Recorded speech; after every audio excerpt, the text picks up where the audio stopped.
Break down all the regionals for us along with David Glenn. This has been a Pirate Radio Sports Break. I'm Shirley Rhodes. Jeff Stein here, back at you from Brown & Wood Buick GMC. And guess what, Pirate Nation? It's truck month only at Brown & Wood Buick GMC. We got 1500s, 2.9 for 72 months, 2500 HDs, 4.9%, 2026 Elevation. This is the deal of the month. The 1500 Crew Cab with the TurboMax engine, $11,549 in savings. And check this out, Pirate fans. That's 20% off MSRP. Only at Brown & Wood, home of the lifetime powertrain warranty.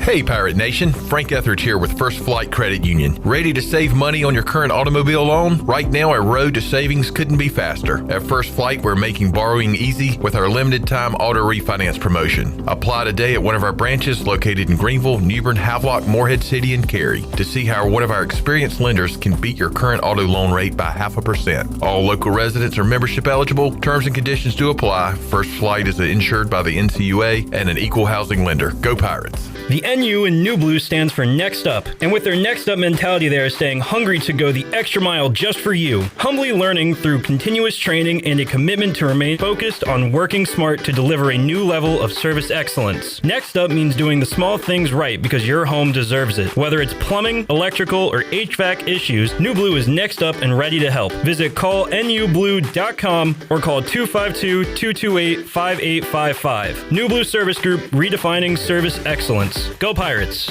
College is hectic, but where you live shouldn't be. At Pirates Cove, you get your own quiet space and private bathroom. With 2 pools, a fitness center, EV chargers, the only student property with a new soccer mini pitch field, a business room for focus, and a quick ride to campus. No dorms, no drama, just the lifestyle you're looking for. Pirates Cove isn't just where you stay, it's where you live. Looking for a zero-turn mower? Buy what the pros buy, where the pros buy at Ron Ayers Motorsports, your local authorized Hustler dealer. Shop the full lineup of Hustler residential zero-turn mowers, known for their reliability, speed, and heavy-duty build quality. Hustler mowers all feature thick fabricated decks, one-piece steel frames, and Hustler's trademark smooth track steering. Come see us today at Ron Ayers Motorsports, Highway 11, north of the airport in Greenville.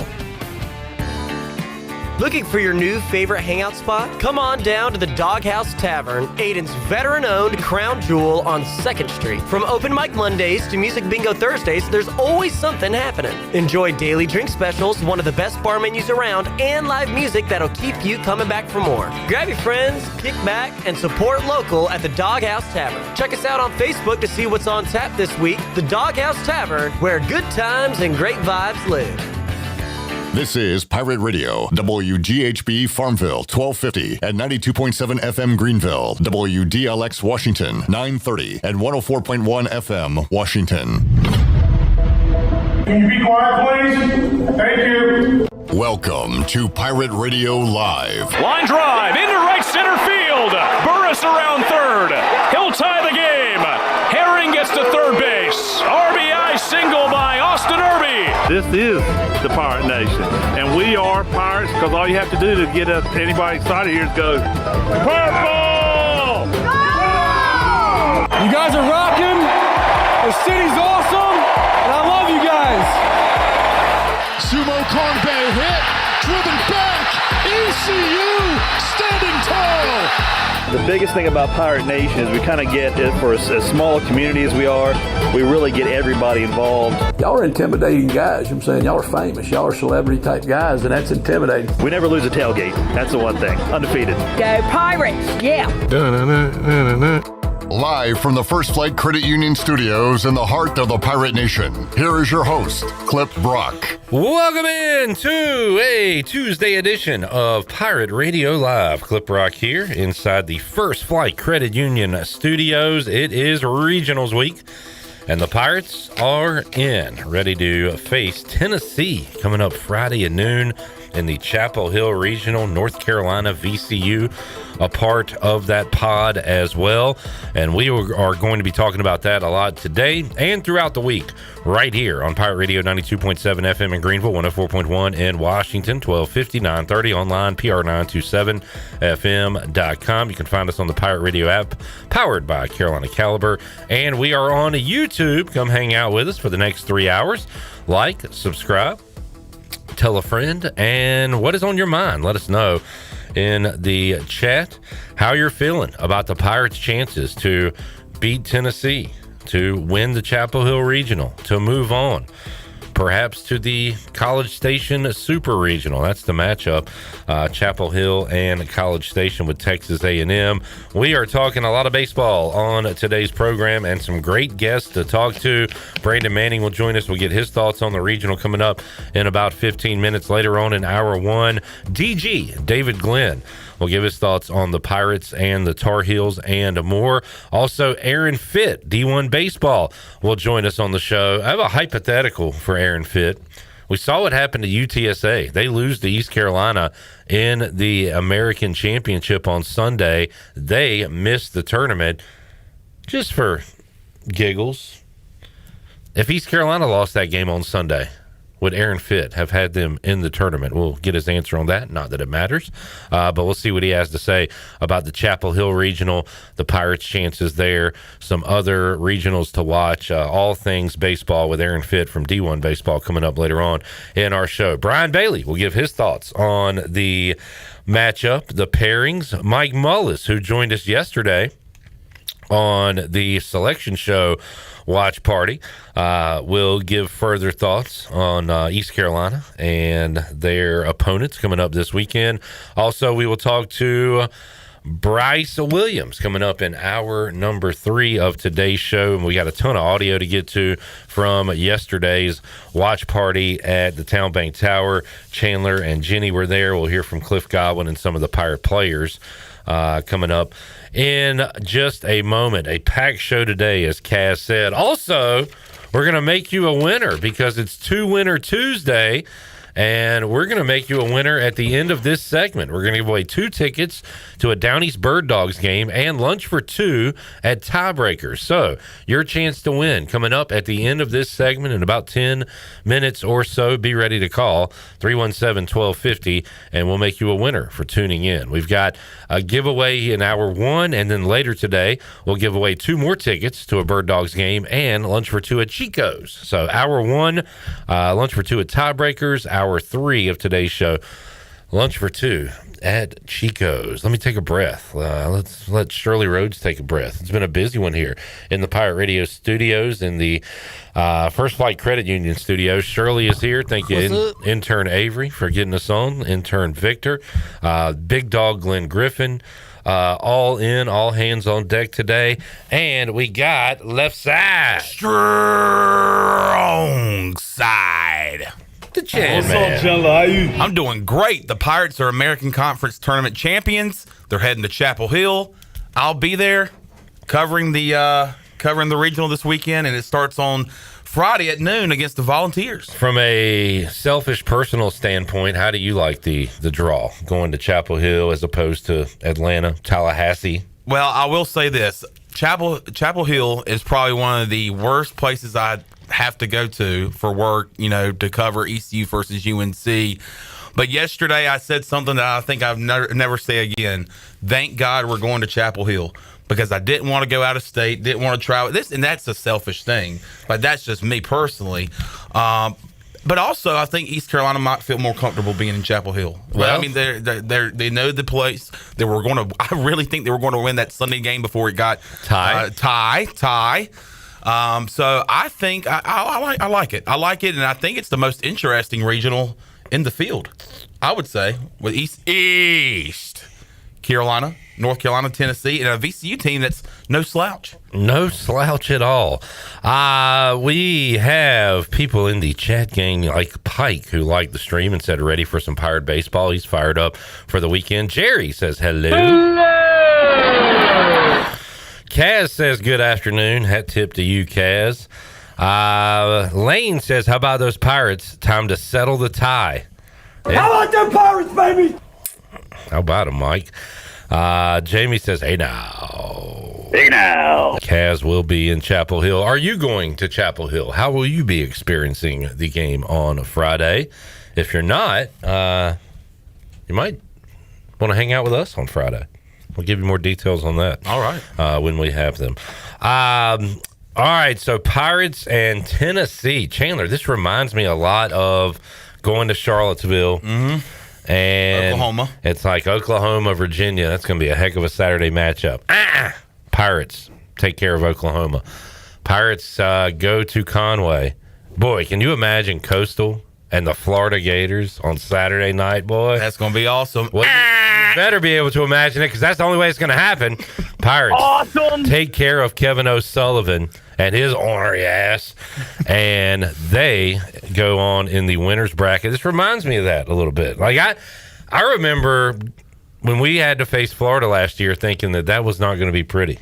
No, that's how I felt. Yeah, I mean, it's like, man, we got to start this regional off against Florida. They're, won the national championship a couple years ago, so it's like, man, this is who we have to face. They're the 2 seed. How are we going to get to Saturday in one piece? But Pirates take care of business. Can they do it this Friday? Man, yeah, I'm fired up. I'm ready to go. And Cliff Godwin fired up as well. Shirley, can we hear a couple of cuts on our new Blue Pirate Report? Cut 1 is Cliff Godwin's thoughts on the regional. Yeah, we're just excited to keep playing. As we're standing here, we're actively one of 6 teams that have been to 8 regionals consecutively. I say this for everybody, myself included. I think we have spoiled people for what success that we've had here in our program consistently. And you look across college athletics, and I'm not just talking about baseball, but it's really hard to sustain success. I mean, you got a storied program like LSU, which all you guys know, and everybody knows that they got a lot of money on the field, and they're not even in a regional. I think it's different. It's a different era that we're in, and for our program, that means the most to me. It's not just having one year that is just this great year, and then you go like 2 or 3 years and it's not good. It's just the sustained success that we've had here. He mentioned LSU. I'll raise Vanderbilt, Clemson, South Carolina, like teams that you just figure are going to be there year in, year out. Not in a regional this year. Yeah, and I think that tells you, and he was kind of getting to that point too about the era of NIL and how things can change year to year. And I mean, East Carolina is one of those teams that you usually see in the tournament every postseason. And I mean, the question is the Pirates, could the Pirates be in here if they had lost on Sunday? And I think there was a good chance that wasn't going to happen. So we're thankful to be here and just looking around, not seeing LSU, not seeing Vanderbilt, Clemson, those teams, and being able to see the Pirates, East Carolina, have a chance after the up and down season they had all year and the adversity that they went through with all their injuries, especially your Saturday and Sunday starter. So to be here playing on Sunday at noon against Tennessee is a true blessing. Vandy had the longest streak and maybe the second longest or one of the longest, Dallas Baptist. Their streak comes to an end. So ECU is up there now for longest active streaks of making it to a regional. And that is credit to Cliff Godwin, Jeff Palumbo, Austin Knight, the staff, and the players that he brings in to the program. And yeah, I mean, I guess I believed it. I said it, and I like to say what I believe. I thought they would go down and win in Clearwater. And I mean, it's like you had that feeling. It's just that's kind of what they do. Yeah, I mean, and thank goodness to get that top 2 spot. That really helped out there. No, you're right about that. Huge sweep the previous weekend. I was way off on how they would do it because I talked all week about offense is about to explode. Somebody's going to catch fire. When really the pitching, especially the last game, obviously, but across college baseball, especially when you got into day 3 and 4 of those conference tournaments and the arms started wearing out, you look at the scores. They're like 15-11 and 12-9. 21-12, NC State lost. Yeah, I mean, we're playing some relatively low-scoring games, and you can't get any lower scoring than 1-0. So the pitching and defense and execution, big double plays, things like that helped the Pirates get to where they are. Ethan Norby, man. I mean, just the performance he had all weekend long. deserved that MVP award for the tournament. And I think that was the plan going in. I mean, I think Cliff Godwin said, hey, look, like, you're going to sit out, be ready to go in the pen. We're probably going to have you ride the horse as long as we can. And sure enough, was it Friday that he went in? And then on Sunday, yes, he went in. 42 pitches on Friday, and then, of course, had the outstanding performance on Sunday to kind of, kind of stop that offense from UTSA. So, I mean, just we had to use him hard this weekend, and Ethan Orby came in strong. Charlie Hogan, he was a kid who pitched a couple of weeks ago when I was covering the Rice, and I was like, I think Charlie Hoagland could be a guy that can come in and kind of be one of those special arms for us when we need him most down the stretch, and he sure had a good weekend as well. Pirates and Volunteers will get it started coming up, and this is, I feel like, kind of rare as well, a TV game, ESPNU. Mm-hmm. McDonald's on the Ben McDonald. He is on the call. All right. Former O's player, I believe. They're giving that's a lot of credit. Part of that, of course, is the Tennessee factor and the North Carolina factor, but East Carolina will be on the main stage coming up this Friday at noon in Chapel Hill, and tickets have been a big discussion over the last 24 hours or so. It looks like they're trying to not have as many purple shirts in the stands at Boschmer Stadium, so it has been tricky. I believe you cannot access tickets through ECUathletics.com, which is usually where you can get your tickets, but this year they are not allowing that, and I'm not exactly sure how all this is working out. I do know tickets are on the higher side when it comes to pricing, so it's going to be interesting to see how this works out and see how many Pirate fans can make the trip to Chapel Hill. I know you're not supposed to sell your credential. You can get in a lot of trouble for that, but how much would you sell yours for? Oh, gosh. 300? I was going to say 200. All right. Hey, that's a bargain, folks. Show me the money! If you want to be Chandler Honeycutt, all you got to do now, if you do buy this, you're going to need a prosthetic head. We're going to have you dress up like Chandler. Yeah. So khaki shorts, probably a backwards hat, like a towel under your hat to expand your dome a little bit. We'll give you one of these big Pirate Radio hats that we have. Get a big hat. Here's that. Say that. If you don't know what to say, just say that right there. Here's that. If somebody asks you about pizza, you got to really enjoy the pizza. It could be the best pizza you've ever had. Shirley. I like when Shirley makes her panicked face like, oh my God, I don't have that. How's the pizza here at the Boschmer Stadium? I heard it's really great. Man, You're gonna have to give me a second. Oh, that's fine. I'll just let me ask this guy. Hey, how's the pizza at Boschmer Stadium? Hey, pretty good pizza pie. Oh, good, sweet. Yeah. Hey, this guy probably knows. Hey, Boschmer Pizza, how is it? Is it pretty good? It's a pretty good pizza. All right, cool, awesome. That's not too bad. No, it sounds like you're questioning me, and I'm telling you right now, it's the best pizza I've ever had.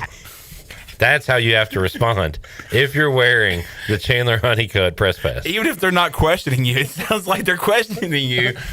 But the best pizza you've ever had. All right, Sean. By the way.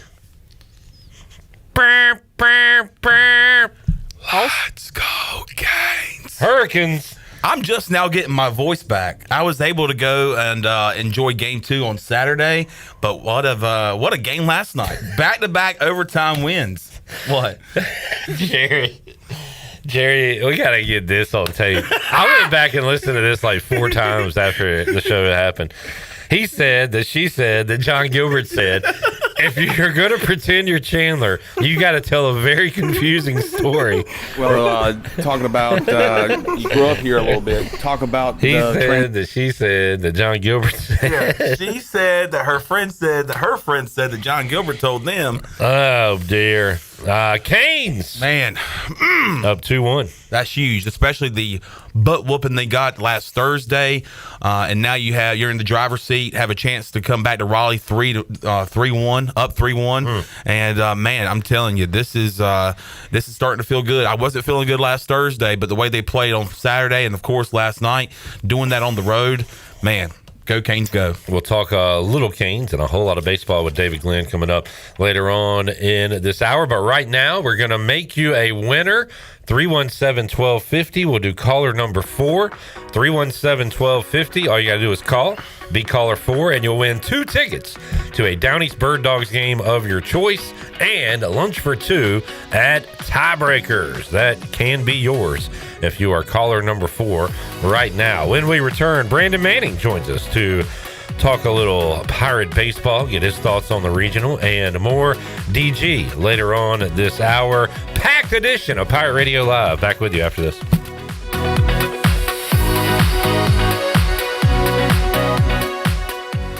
Hey Pirate friends, it's Rhonda from Russell's and we're back open with a whole new look. We have a ton of surprises for you to see, including our Johnny O's Shop and Shop. Our racks and shelves are fully stocked with all new spring and summer merchandise for both men and women. Make it a point to come by Russell's in downtown Washington to check out the new look, experience the same great customer service you've come to know, and see all the new quality clothing that you love. We can't wait to see our pirate friends and customers back at Russell's in downtown Washington. It's Budweiser's 150th anniversary, and we're celebrating with a Heritage Can series that honors our legacy of being made of America. Collect all 4 designs.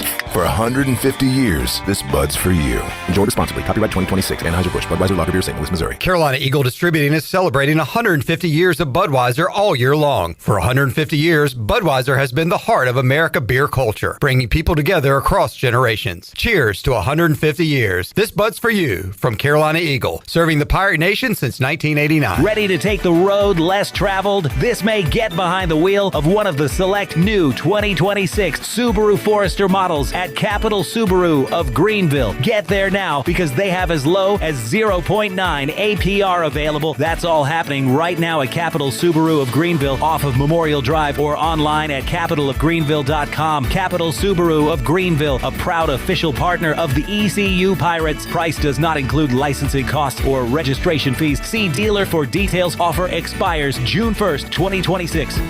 Pirate Nation, your dream home starts with Unshakable Builders. Now building in Sutherland Estates in Greenville and Dolostone Court in Wilson with homes available now. And stay tuned, Cross Creek Townhomes in Greenville and Whitaker Glen and Farmville are coming soon. Browse available homes, explore floor plans, and see past projects today at unshakablebuilders.com. Have questions? Use live chat, fill out the contact form, or call the office at 814-9105. Unshakable Builders, build on a solid foundation. Overtime Tavern is the place to be for great food, cold drinks, and all your game day action with over 10 TVs. Swing in today and try a mouth-watering burger, glizzies, wings, or check out their daily specials featuring some of the best items on the menu. OT's has a weekly lineup of entertainment starting Tuesday with Singo, Wednesday is sports trivia with Clip Brock, and Thursday's local acoustic acts playing the tunes. OT's is located on Charles Boulevard across from the Sheets and is open daily from 11 a.m. to midnight. There's always time on the clock at Overtime Tavern. Miss Shirley, play my dad's commercial now. Okay, Lincoln, you got it. Looking for the best ride on 4 wheels? I'm Brian Harris with 360 Golf Carts in Greenville. From parts to sales to service, we've got you covered with E-Z-Go, Club Car, and rugged utility carts ready to roll. Locally owned and operated, we'll even deliver right to you. Come see me on Highway 43, just past D.H. Conley High School, or visit 360golfcarts.com. 360 Golf Carts, pirates supporting pirates. Arr! At Tiebreakers, we pride ourselves on serving big, juicy wings. I'm talking big and juicy. Our chickens are the same ones that kick sand in the other chickens' faces. If our chickens played football, they'd be linebackers. The competition's chickens, they'd be skinny little kickers. Trade those kickers in for linebackers. Join us today for big, juicy wings. All season long at Tiebreakers. Tiebreakers, with 2 locations in Greenville and on Railroad Street in Winterville. When it comes to protecting your home, don't gamble with just any roofer. Trust the pros at the Boone Group Roofing. Locally owned by Toot Boone, they've been serving all of Eastern North Carolina with honest, high-quality roofing you can count on. They offer no money down, and every job is backed by a 5-year workmanship warranty because your roof should be done right the first time. Don't wait. Call today at 252-714-0021 for a roof that's built to last and service you can trust. The Boone Group Roofing is on top of their game. The Toot Boone Boogie. This is Andre Allison, the first receiver to catch 1,000 in ECU history. You're listening to Pirate Radio, the voice of Pirate Nation.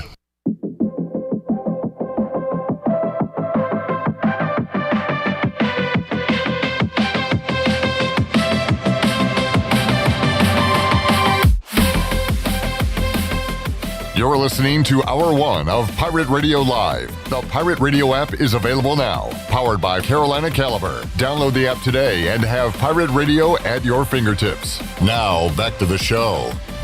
Welcome back. Looking for quality roofing that you can trust? Call the Boone Group Roofing. Proudly serving all of Eastern North Carolina and owned and operated by Toot Boone. They offer no money down and back their work with a 5-year workmanship warranty. Find them on Facebook and Instagram to see their latest projects and satisfied customers. When it comes to your roof, don't settle. The Boone Group Roofing is on top of their game. Call Toot today at 714-0021. Now let's head back into PRL. Here is your host, Clip Rock. All right, rolling along. Busy edition of Pirate Radio Live. Got David Glenn coming up in about 10 minutes or so. Right now, we head out to the Turner Home Team live line for the first time today and a check-in with B-Man, Brandon Manning, Farm Bureau Insurance, and a former Pirate and a believer, an optimistic Pirate. And Brandon, the optimism pays off. East Carolina Conference Tournament champions again and back in a regional again. Yes, sir, Clip. It's another great turn of events for the ECU Diamond Bucks. They really came through when they needed to. I hate to say it, but they just played hard. We talked about a lot of those guys that finished the season not like they wanted to, and they seemed to play with a chip on their shoulder in the tournament, and I think it panned out for us. All right, we've seen North Carolina 3 times this season. Well, kind of 2 in a piece. East Carolina got beat pretty good by the Tar Heels, responded in a huge way in Durham and beat the Tar Heels, and then we had a tie on a rainy, misty, ugly day in Chapel Hill where, East Carolina and North Carolina were kind of going back and forth toe-to-toe. So Pirates matched up well with them in the regular season. Outside of that, North Carolina was phenomenal. They were awesome, but they're the 1 seed there, and then the 2 the big boys from the SEC, Tennessee, VCU, also in that regional. So top to bottom, Brandon, what did you think of the Pirates' draw this year? It's a draw. At this time of the year, you're just wanting to get in. I think if I was a Carolina guy, I would be upset with the draw, to be honest with you. That's a pretty hefty regional to go through a SEC team and a quality ECU program. But as a draw, VCU's, up and down throughout the year, depending on who they're playing with. But I'm just happy we're in there, Clip. That's all we can ask for with the year we've had, and that's what I'm happy about. What did you make of, I know you got a lot of state buddies, Elliot and Avent. We were kind of throwing the dirt on them last Tuesday when you joined us, Brandon, because it was a week ago today. They gave up 21 runs to Duke and were knocked out of the ACC tournament, but they get in. Were you surprised to see that? I was surprised. I don't even think they knew what was coming. Avent retires really quickly. I think that if he knew, if they had an inclination or if they won a couple of games, hey, there's outside chance, I don't think he makes that announcement until after the season. So I don't think State knew they were going to get in. And my 2 or 3 State buddies that play there, they didn't think they were getting in. They were completely just, flabbergasted at what was going on. Brandon, if I gave you SEC or the field to win the College World Series this year, what side would you be on? SEC or the field to win the College World Series? SEC. Okay. I asked that because the number 1 team by a wide margin is UCLA, and Aaron Fitt. We'll talk to him. We'll talk about how historical their season has been so far. 51-6, 28-2 in conference play. They're going to be home throughout the regional, super regional, 27-5 at home. They were 18-1 on the road. Just amazing numbers. But Brandon, we've seen that number 1 overall team go into this tournament and not win it a whole lot of times. So that's my thing with UCLA. At some point, they're going to hit a slump. Maybe it hasn't happened yet, but they've been phenomenal this year, and I'm interested to see if them or another non-SEC team could win it all this year. Yeah, I was talking to somebody earlier today, and UCLA had 3 walk-off wins. It's not like they in their conference tournament, I believe. I don't think they were really killing it, and I think I don't think they were peaking early in the season. I think they peaked, and I think they're there, and they're still a quality team. But it would certainly surprise me if a SEC team or even a Georgia Tech doesn't come through at the end and and finish strong. All right, back to the Pirates, Brandon. Before we let you run, who do you have the microscope on Friday, Saturday, hopefully, and beyond for ECU from a pitching and a hitting standpoint? Well, pitching, man, it we're going to die and go with Norby. I like the way Cliff did the tournament. Pitched Norby a little bit in day one. If we jump ahead, if we're up or down, pull them out and let them get some rest for those must-win games, because he's finally hitting his stride when we need him to hit stride. And the other guys are doing pretty good. If we need to go Johnny Holstaff in game 2 or game 3 to get a win, I like it. But we talked about him. We didn't call him out by name, and I'm going to call him out by name now and say that Irby had a great tournament. I mean, he hustled. He was laying out for balls. He was hustling out of the box. He was going after balls in foul territory from a first base standpoint. I think he was a true key to us, and that's what we need. We need his leadership out there. So do you go Towers game 1 with Norby hot, or do you start Norby? What do you do if you're Cliff Godwin? I haven't really looked at the matchup standpoint, but I'm the kind of person, let's win game 1. If you win game 1, stay hot from the left-hand side. What are the Volunteers lost to this year? This is the first time coach there. He may be overcoaching this right now because this is his first time ever being in a regional as a head coach. I think you go Norby. You give your established leader, your established guy in the clubhouse the ball, and we go from there. All right, B-Man, Brandon Manning joining you. Are you going to Chapel Hill?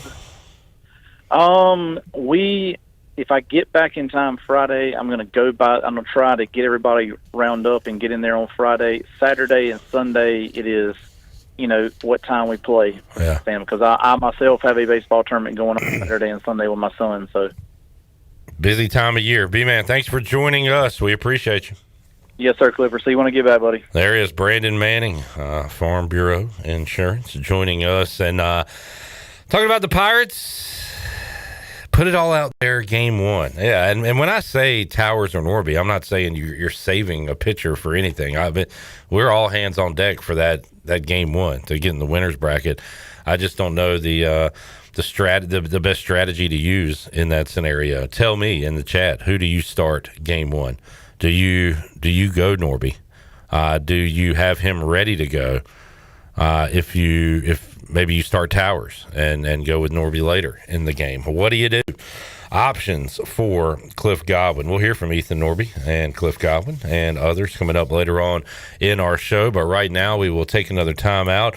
When we return, we've got David Glenn joining us. We'll get his thoughts on the Pirates, the teams from the state of North Carolina, and more. Back with you, Pirate Radio Live on a Tuesday, a busy Tuesday. Back with you after this.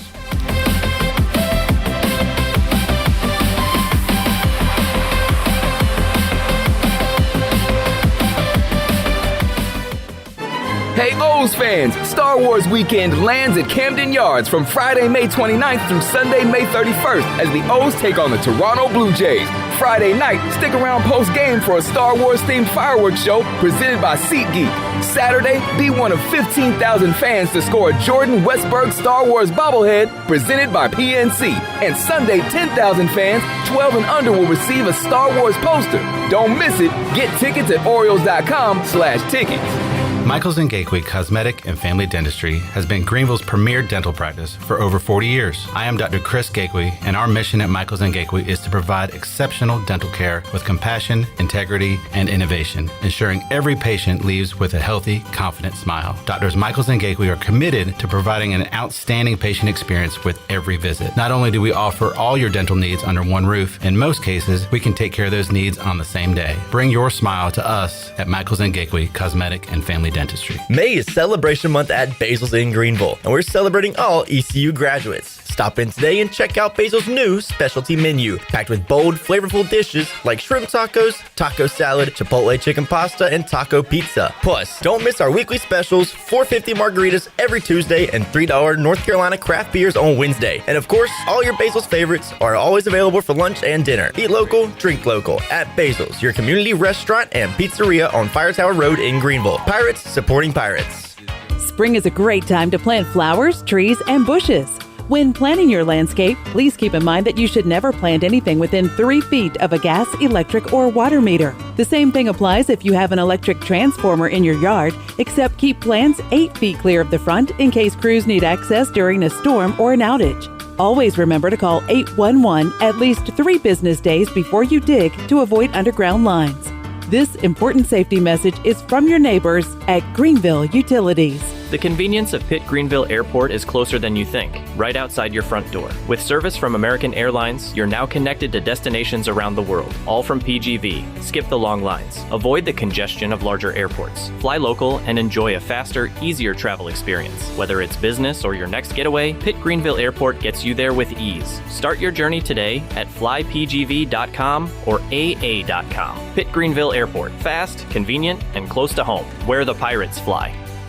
This is Dr. Hote from Orthopedics East and Sports Medicine Center. Our practice has been caring for the athletes at ECU and the residents of Eastern North Carolina for more than 35 years. Whether it's treatment for your sports injury or it's time for that joint replacement, Orthopedics East provides the latest in operative and non-operative orthopedic care. We also offer on-site physical therapy and MRI services, as well as walk-in urgent care on the weekends from 10 a.m. to 2 p.m. Call us at 757-BONE or visit us online at orthoeast.com. Go Pirates!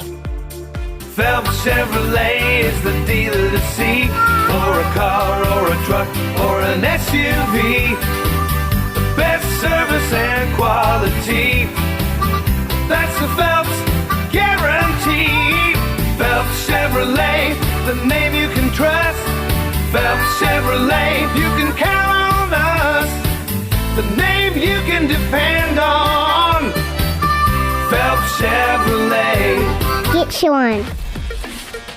Hey Pirate Nation, this is Danny Beal, and the best place to go for custom t-shirts, apparel, or promotional items is University Sportswear. University Sportswear was easy to work with when I needed my custom t-shirts. From start to finish, University Sportswear provided superior customer service and a quality product that cannot be beat. If your business, organization, or event needs t-shirts or promotional help, then you need University Sportswear. Visit universitysportswearenc.com for contact information. Go Pirates! What's going on, guys? This is Inky Johnson. You're listening to Pirate Radio, the voice of Pirate Nation.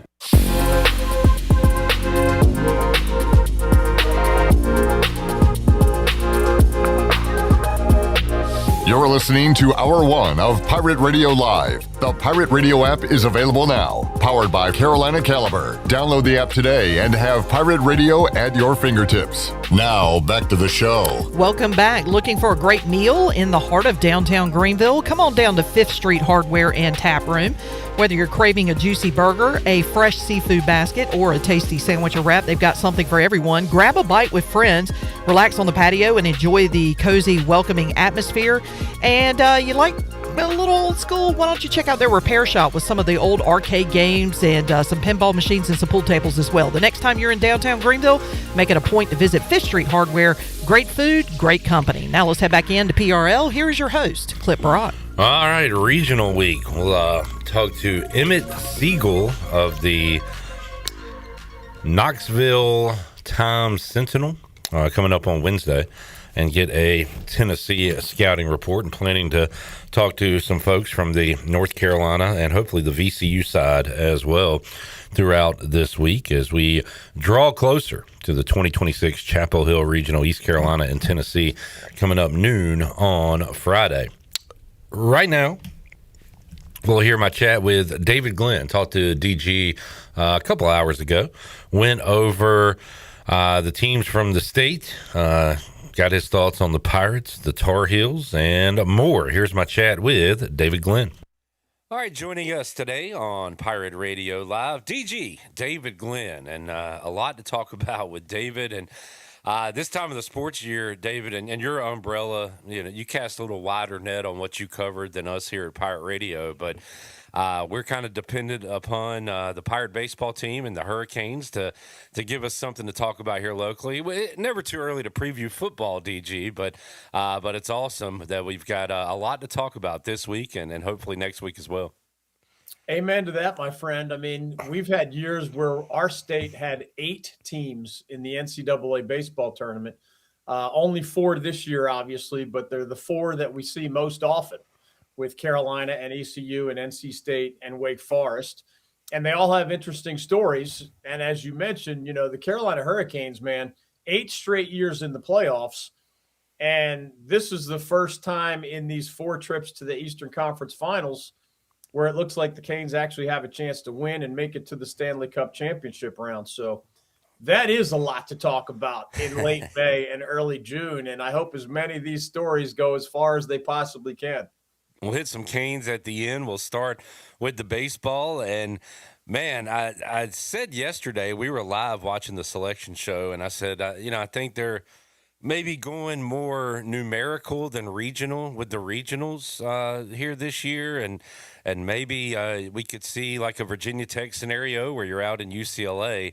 But when it comes to ECU and North Carolina and VCU and Tennessee, that is an old school regional, if you will. So how about those 4 meeting in Chapel Hill? David, hell, last time we talked, ECU was teetering either barely on the right side of the bubble or on the wrong side, and they go out and win the whole dang thing. So they get in automatically. How about the 4 teams set up in Chapel Hill coming up this Friday? I think it's going to be a lot of fun because you have every possible angle that you could want. The Southeastern Conference is represented, right? A lot of fans don't know this unless they follow it closely, but 7 of the last 8 national champions in the sport of college baseball have come from the Southeastern Conference. So Tennessee obviously is not the cream of the crop this year in the SEC, but that conference is represented in Chapel Hill. It's not exactly a Cinderella because VCU won the Atlantic 10 title, but that is the Chapel Hill regional version of a Cinderella.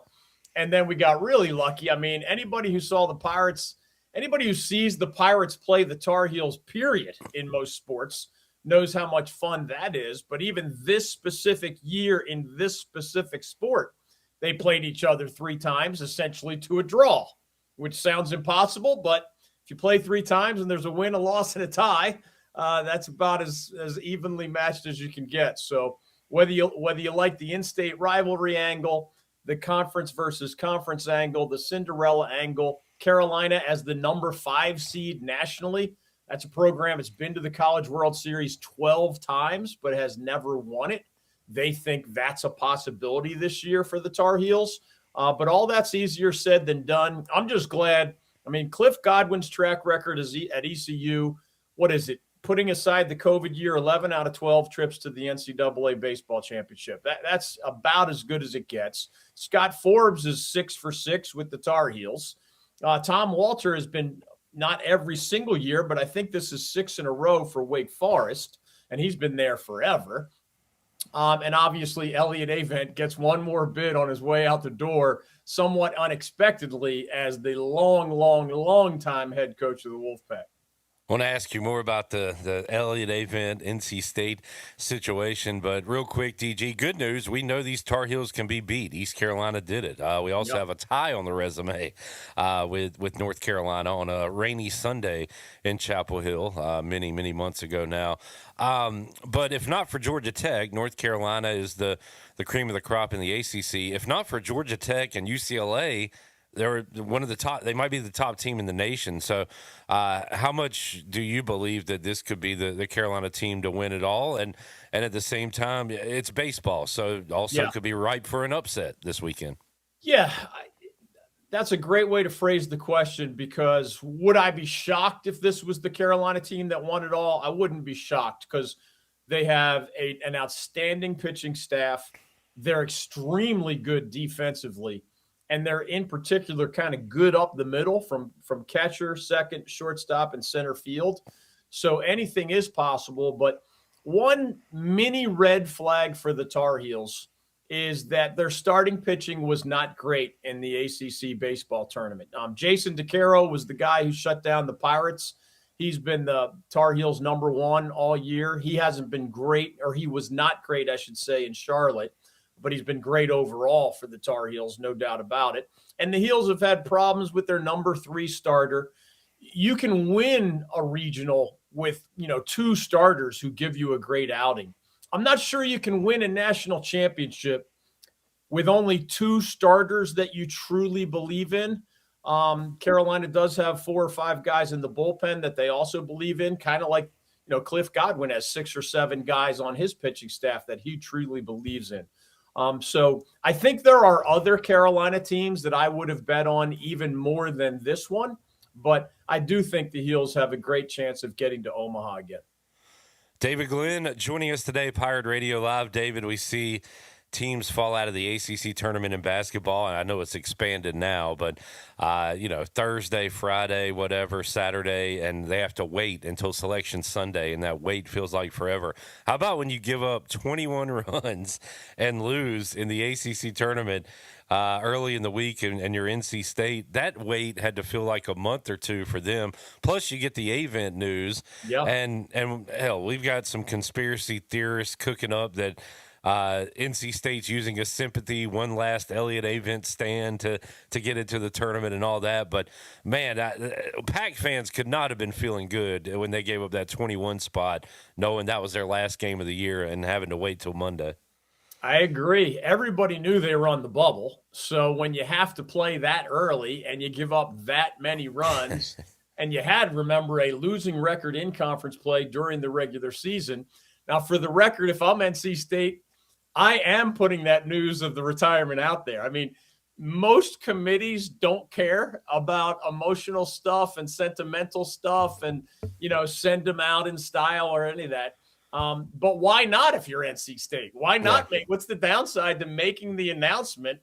And if it comes down to splitting hairs and you get in, more power to you. So I think the Wolfpack is lucky to be in this field. There's an interesting debate about how much a UTSA from the American Conference or, a Mercer that won its conference in dominating fashion during the regular season. Even in our state, Campbell in the CAA or High Point in the Big South, brilliant in the regular season, but they're in smaller leagues that if you don't win the conference tournament for the automatic bid, you're going to get left out. There's plenty of fair debate about those losing record in a major conference teams, meaning conference record, like the Wolfpack, versus some of those mid-majors or low majors. Without getting into those details, I'm just happy that Elliott Avent gets one more shot. He's taken the Pack to the College World Series 3 times in his legendary career. He has an odd resume in that Wolfpack fans will both criticize him for never winning the ACC title, but then you got to give him credit for 3 College World Series over the last, decade and a half. So it's a fascinating resume. He's a great guy. And I'm just happy for him and happy for our state that we have the Wolfpack, the Pirates, the Deeks, and the Heels all still standing. Yeah, if you're State, you're not apologizing for getting in. How about a year, David, where you've got a tournament without, LSU, Vanderbilt, Clemson, Crazy. South Carolina? Like that. I'm talking some big, historic, great programs here. Yeah, LSU has, I think the Tigers have won 2 of the last 3 national championships, and they're not even in the field, right? I mean, that doesn't happen in, say, men's basketball. Tennessee won, or Vandy rather, won the national title not crazy long ago. So, yeah, it's unusual. Some of the teams we're used to seeing there pretty much every year are not there. Others, like a Georgia Tech, is trying to win its first national championship ever in the sport of baseball. So there's a lot of fun storylines to follow. And even though, as I mentioned, I think not only has it been 7 of 8 from the SEC, 7 of the last 8 national champions have been top 8 seeds. So the Cinderella factor has not been big over this past decade, roughly. But the one exception over the last decade was an Ole Miss team that was the last at-large team in the field. So you barely get in. You need the committee to give you the benefit of the doubt. And then you go on the road, win your regional, go on the road again and win your super regional, then go to Omaha and win the whole thing. Ole Miss did that, and that was the first in the history of that school NCAA baseball title. So that's what makes it fun. Odds are we're going to see probably UCLA and Georgia Tech in Omaha. But who else will be there? What is the chaos factor? Who's Cinderella waiting for her slipper? You know, that's what makes it fun at this time of year. Cannot wait. Looking forward to it. And I'm not a huge college baseball watcher outside of East Carolina, but man, when the Pirates are in a regional, which is just about every year, I will have squeeze play on the entire weekend and watch every game. And I'm watching a couple of California teams play at 11 p.m. and it's awesome, DG. So I'm fired up for the baseball coming up this weekend. We were up late last night watching the Hurricanes win in overtime, Game 3 against the Canadiens. Going back to Game 2, David, I talked to, we like having Wade Minter on the show, PA announcer at the Lenovo Center. And, yeah, it makes sense, but I was shocked. I had brought up the Stanley Cup final and said, you know, Wade, you've never caught a Stanley Cup final game from your perch, your mic there at the Lenovo Center. And he said, I've never called an Eastern Conference final win. And I was like, wow, that's right. They've never won at home. And they got that bugaboo out of the way, David, in Game 2. And then, of course, winning last night to take a 2-1 series lead. So how about where these Canes are right now, 3 games into the Eastern Conference final? I like where they are, and I actually also like the fact that the Colorado Avalanche, who were the best team in hockey all year long, are down 3-0 in the Western Conference final. Now, I would never get ahead of myself. I'm not saying the Canes have, brushed the Canadiens out the door, and I'm not saying the Canes would automatically dominate the Vegas Golden Knights if that ends up being the Stanley Cup Finals matchup. Hockey, as we were discussing with college baseball, it's just more unpredictable than all that. But some of the themes we discussed going into this year's playoffs have turned out to be true. For example, even though the Hurricanes under Rod Brindamore were 1-12 in their previous trips to the Eastern Conference Final, 1 win, 12 losses. That's why Wade Minter never had a home win to call in the Eastern Conference Finals, despite a whole lot of games at the Lenovo Center. This year's team has more depth. It just flat out has more scoring depth. So you saw the overtime winner was a combination of Svechnikov with the shot, but also Sebastian Aho with the screen and Seth Jarvis with the assist. Those are the high-end scorers for the Canes. They actually have not been elite as scorers in this year's postseason yet. Yeah. The Hurricanes have won 10 of their 11 playoff games. Why? Because some of their depth scorers, Taylor Hall and Logan Stankoven and Jackson Blake, the Canes just didn't have that kind of scoring depth. And in those 3 previous Eastern Conference Finals where they were either swept or lost 4-1, they just ran out of goal scoring. They averaged 1.6 goals per game in those previous 3 Eastern Conference Finals. Right now, they have a combination of scoring depth, Frederick Anderson playing really well at goaltender, and the top 6 defensemen have all been very reliable. So that's a very difficult combination to beat, and that's why the Canes have as good a chance of winning this year's Stanley Cup as certainly any team I've seen since they actually did win it all 20 years ago. David Glenn joining us. David, will wrap it up. Kind of tough to make this line, but I'm going to put it 1.5. Over under 1.5 teams from North Carolina advance to a super regional. Now, the good news is you've got 2 shots in Chapel Hill. So you think you can get one there, and it's going to come down to Wake and Morgantown or NC State and Auburn. So if I give you 1.5, you going over or under? That's a great you are a savvy betting man because that's the perfect place to put I'm good at setting lines. I'm bad at betting, David. There's a big difference. You should be working for Vegas exactly instead of betting in Vegas. I get it. Yeah, I mean, I guess I'd have to take the under. Yeah. As much as I want to see good things happen for all 4 of these teams, I don't believe the Wolfpack is good enough to go to Auburn and win that regional. I think the Deacs have a chance, right? West Virginia is the last number 16 among the 16 I think the Deacs are just as good as the Mountaineers. I'll put it that way. But most of these teams, I mean, think of how great a ECU baseball team there is. Pirates had a losing record on the road, right? Almost all these teams we follow, the Tar Heels were 28-6 on their home field. I mean, everybody's a lot better at home, and that's why it's tough to steal these regionals away from the host schools. So, my guess is it's going to be one team, and I hope it's one of those two in Chapel Hill. There we go. David, I appreciate you joining us today, man. I know you got everything going on at North Carolina Sports Network on YouTube, covering it all right now. Heavy baseball, heavy Canes. Anything else you're working on right now? Yeah, we're still covering basketball recruiting, so not only the ACC's 18 schools, but all 19 Division I programs here in North Carolina, just because the way recruiting works now, where as crazy as it sounds, most of these schools have 10 or more new players in men's basketball and only 1 or 2 or 3 returning players.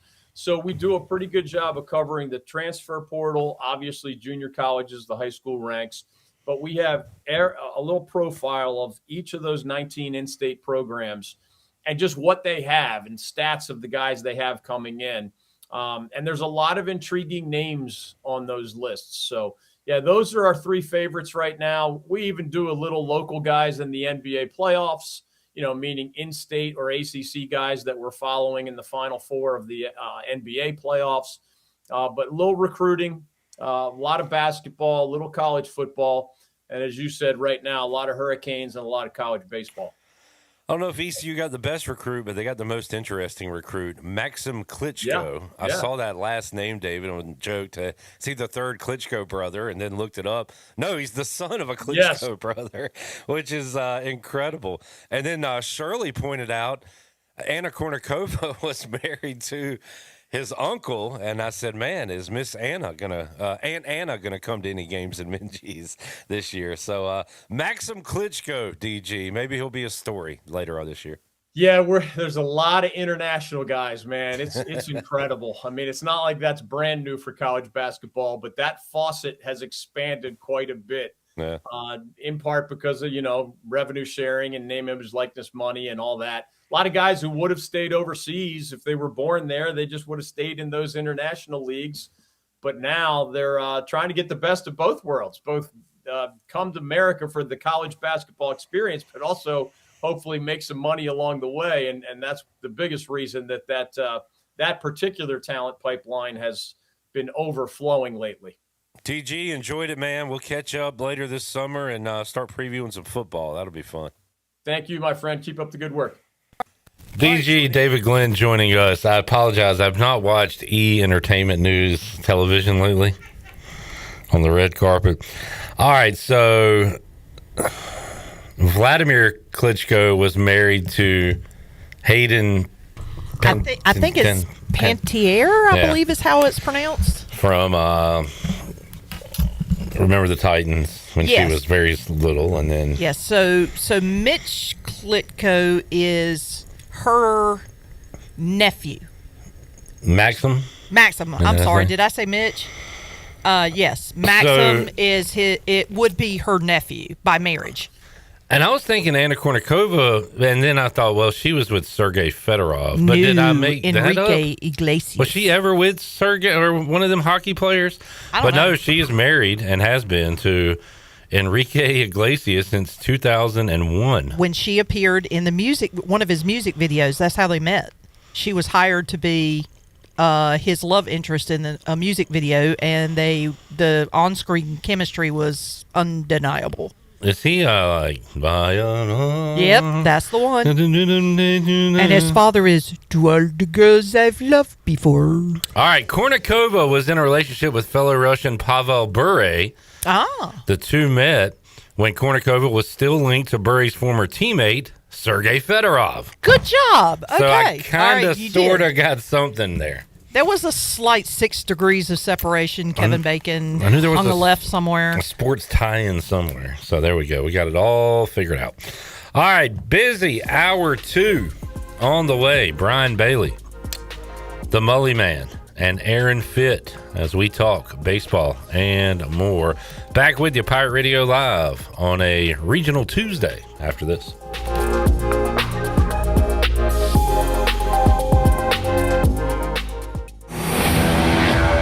The best burgers around. Everyone loves a thick, juicy, and fresh burger. Tiebreakers does real burgers better than anybody. And don't forget about the cheese sticks, fresh salads, and more. So don't just go to any burger-themed restaurant chain. It's time to break the chain and eat local. Tiebreakers, burgers and sports at its best. Go Pirates! Arr! Is your car making strange noises? Or that check engine light still won't go away? At Bell's Fork Truck and Auto Service in Greenville, we take the stress out of car care. From quick oil changes to full service repairs. And diesel truck service too, our certified technicians deliver high quality work without the high dealership prices. No guesswork, no pressure. Just honest, dependable service to get you back on the road with confidence. Don't let a small issue turn into a costly repair. Stop by today or schedule your service now. Bell's Fork Truck and Auto Service. Keeping Greenville moving. Looking for friendly service and hometown convenience? Make it Country Mart in Pitt County. With 2 great locations already serving our community, Country Mart is your one-stop shop for fresh hot food, cold drinks, snacks, fuel, and everyday essentials, all with the fast, friendly service you can count on. And we're growing. A brand new location is coming soon on Highway 11 right across from Aidan Crifton High School. From breakfast biscuits to afternoon pick-me-ups and the best fuel prices in town, Country Mart keeps Pitt County moving. Country Mart, local, convenient, and always friendly. Looking for a zero-turn mower? Buy what the pros buy, where the pros buy at Ron Ayers Motorsports, your local authorized Hustler dealer. Shop the full lineup of Hustler residential zero-turn mowers, known for their reliability, speed, and heavy-duty build quality. Hustler mowers all feature thick fabricated decks, one-piece steel frames, and Hustler's trademark smooth track steering. Come see us today at Ron Ayers Motorsports, Highway 11, north of the airport in Greenville. Cuccinella's has been serving up handcrafted pizzas with their family recipe since 1932. If you're in the mood for something different, explore the brand new pastas like the chicken parm, chicken alfredo, or penne marinara. Cuccinella's also has salads, grinders, and house-made Italian ice and Italian ice lemonades. Greenville's hometown pizzeria is Cuccinella's. 2 locations with pickup or delivery, and ready for your order now at cuccinellas.com. Go Pirates! This July 4th, celebrate America's 250th in the original Washington, where history comes to life. Festivities begin Friday, July 3rd at 4:30 p.m. with the grand opening of the city's brand new History Museum. On Saturday, kick off the day with the Founding Fathers 5K at 8 a.m., explore history exhibits, and enjoy free trolley rides from 10 to 2, and live music from 7 to 9 p.m. Then look to the skies for a spectacular fireworks show at 9:15 p.m. Come walk through 250 years of history, celebration, and community. Right here in the original Washington. Learn more at visitwashingtonnc.com. Need to sell your house fast without fixing or even cleaning it? Call the Turner Home Team. Hey, this is proud ECU alumni Justin Turner with the Turner Home Team. We buy houses as is in any condition for cash, and we can close in just days. As a real estate investor and licensed agent, my team and I can give you options when you need to sell. Sell fast or sell for top dollar. You choose what's best. Call Turner Home Team or visit theturnerhometeam.com. They'll make a no obligation cash offer for your home today. Turner Home Team. Pirates supporting pirates. Planning a special event, whether it's a baby shower, bridal luncheon, birthday party, or even a tailgate at Clark LeClaire Stadium, Chicken Salad Chick has you covered. Their fan favorite mini croissant platters is just one of many options to choose from, perfect for any occasion. With a variety of chicken salad flavors, there's something for everyone to enjoy. Let us do the work while you enjoy the event. Delicious, fresh, and served with a smile. Chicken Salad Chick Catering. Make every event memorable. Visit chickensaladchick.com to place your catering order. Just remember, you pick it up and we'll have it ready to go. Chicken Salad Chick, where every event is a little bit tastier. This is Pirate Radio, WGHB Farmville, 1250 and 92.7 FM Greenville, WDLX Washington, 930 and 104.1 FM Washington.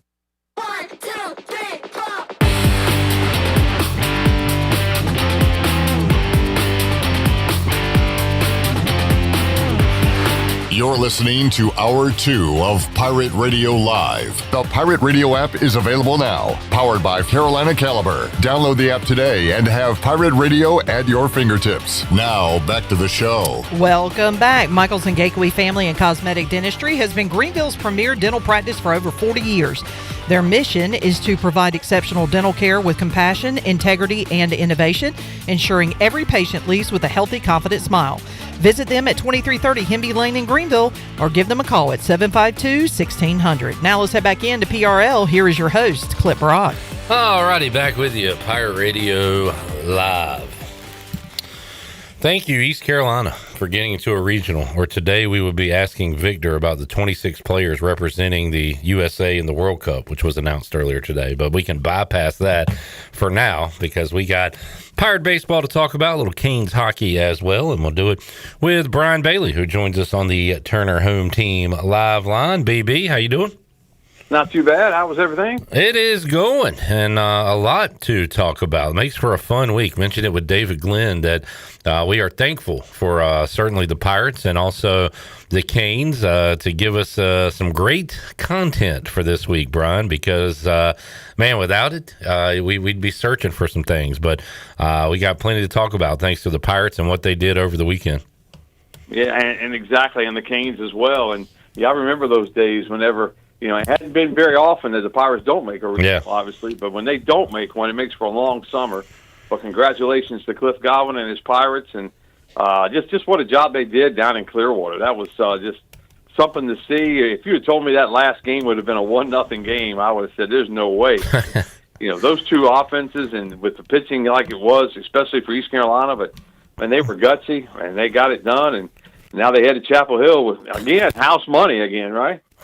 There we go. House money 2.0. Did you look around the scoreboard, Brian, at other games, other tournaments, especially when you get later into the weekend? I mean, just about everybody's hitting double digits, and we're playing in a 1-0 game. It was crazy. Yeah. A lot of those games, like slow pitch softball scores and that kind of thing. But, yeah, it was, 1-0 championship game like it was. And I read so much stuff on social media that people were complaining because UTSA only had the one loss, and they were acting like it was some brand new concept that had just happened. I don't know what in the world people were thinking or watching or researching, but I mean basically the tournament's been 2 double elimination tournaments, set up for a single elimination championship game for years and years. And there was a lot of years that we've had a champion, that had a loss in the team that only lost in the championship. One year the Pirates didn't make it, Bailey, and I knew the format, and I didn't like it at the time, and it would be nice for a team like UTSA that had already beaten ECU once in the tournament to have another crack at them. But when the Pirates made a run and won every game and lost to Houston in the championship, and East Carolina got knocked out, and I think that was the year they needed to win that tournament to get in. And I remember saying, man, I wish we had run out of pitching at that point pretty much, but man, I wish we could get them one more time. But yeah, I understood the format, and I don't love it, but I totally understand it.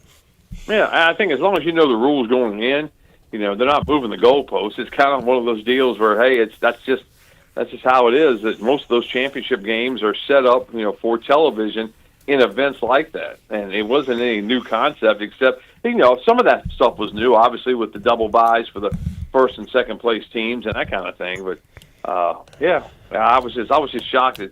And people, anybody can write anything on the internet and it's true, and people are just writing all kinds of stuff.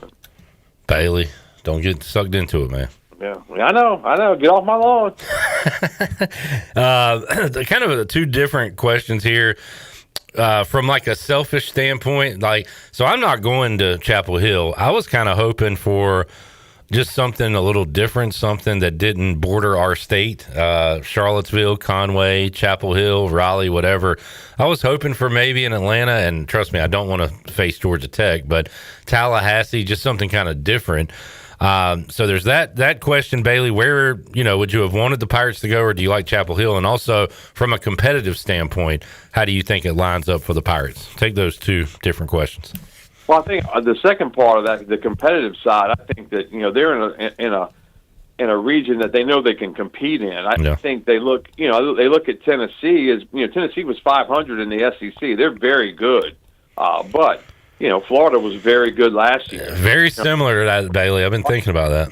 Yeah, put a whipping on them twice, and you got North Carolina, in the role of say Coastal from last year, and they're the powerhouse, and they play great baseball. They played great baseball all year, but East Carolina has experience against them and split the 3 games, 1-1-1. So you're not intimidated there. I think it's a very competitive region that they can go in there and really make some noise. Now, with that said, I agree with what you said. I'd like to see him play some. Tallahassee would have been neat to see Link Jarrett again. I haven't seen him in years, but that would have been cool to see him or go somewhere different like that. But now for us, selfishly, we've got so many teams playing in the state championships this week that it's when the North Carolina High School Athletic Association went to 8 classes, we knew it was going to be tough at times, and it could have been even tougher because we really thought Rose and Conley baseball were going to be in these state finals. But there are games all over the place, and they start for our area tomorrow. Conley plays in the 5 o'clock game in Greensboro. So we'll have crews going out there and trying to coordinate with that. So being in Chapel Hill, I feel like we can coordinate everything and kind of put a bow on our coverage each day and night. Yeah, good deal. Definitely works out. First time I've seen a line for the game, and pretty tight. Tennessee minus 130. So, and if it's even, it would be minus 110 for each side. So minus 130 for Tennessee. That's I would say a slight favorite over the Pirates on Friday. Yeah, and I was trying to read up on some information, and one of the things I read is that they hit lefties well, which will benefit Tennessee obviously against East Carolina. But again, I think this Pirate baseball team, they've struggled, they've had the injuries, they've had the adversity, but now they put a smile on their face and they go out and I didn't know anything about the story about the sick puppies, but evidently they're going with the moniker that they're a bunch of sick puppies, and they're fired up about that. So. And stranger things have happened when you go into the regionals. The teams that are hot are the ones that do well. Shirley, I'm not really familiar with that. Can we hear cut 7? Cliff Godwin, I guess, was asked what the term sick puppy means.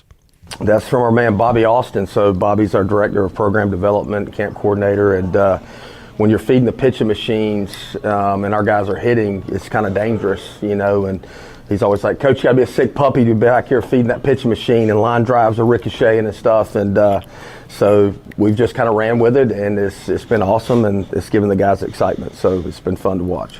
All right, there you go, BB. Yeah, the sick puppy. Kind of reminds me of Skip Holt's Ugly Baby, but so we were an ugly baby, and now we've evolved into a sick puppy over the years. North Carolina and VCU will play after ECU and Tennessee. Another thing, Bailey, we get a ESPNU game. We've been on ESPN Plus quite a bit, but ESPNU at noon on Friday. Yeah, that's pretty cool. And basically, it's the first game of the whole tournament, right? Yeah. Rod? You got 3 noon first pitches. Illinois, Chicago, Georgia Tech, Kentucky, Wake Forest, and ECU, Tennessee will get it going. And what a lovely day it'll be. First pitch at noon and the last out after midnight. Just wall-to-wall baseball coming up. And I'm so grateful for the Pirates being in it, Bailey, because I don't know if I'd be interested in it if ECU wasn't in it. But now that they are, I will be watching squeeze play all day and night coming up on Friday. Squeeze play is a neat thing. Yeah. I like watching that as well. Yeah, that's good. All right, BB, the Canes keeping us up late at night. Another overtime victory. What is that, 4-0, 5-0, these playoffs in overtime? So Canes have done well, obviously. What now, 10-1 in these playoffs, and they've had to go to OT to do it quite a bit, but they went on the road last night in Game 3. Huge to take that 2-1 series lead. It really is, and now you got the home ice edge back, regardless of what happens, in Game 4. If you can win in Game 4, you can come back and wrap things up in Game 5 Friday night in Raleigh. Don't you think that place is jumping if that's the case? And those ticket prices, they'll be jumping as well. But, it was fun watching last night, and they really, they really want to get that front line going with Svechnikov and Sebastian Aho, Seth Jarvis, and they really want to get those guys cranked up. And it was funny because when Svechnikov let it rip, and at first they gave the goal to Aho, and then later they switched it back and gave it to Svechnikov, and they asked Rod Brendenboy afterwards, they said, did you see the back and forth on who made the goal. And he was like, you know what? I don't care who made it. I knew somebody in our jersey color made it, and that's all that really matters. So, yeah, that was a heck of a goal in overtime. Bailey, they call it the double in NASCAR. Looks like Tony Stewart, Kurt Busch, Kyle Larson, some guys that have attempted some. Tony Stewart, first driver in history to complete all 1,100 miles of the Indy 500 and Coca-Cola 600. You need to go for the triple on Friday.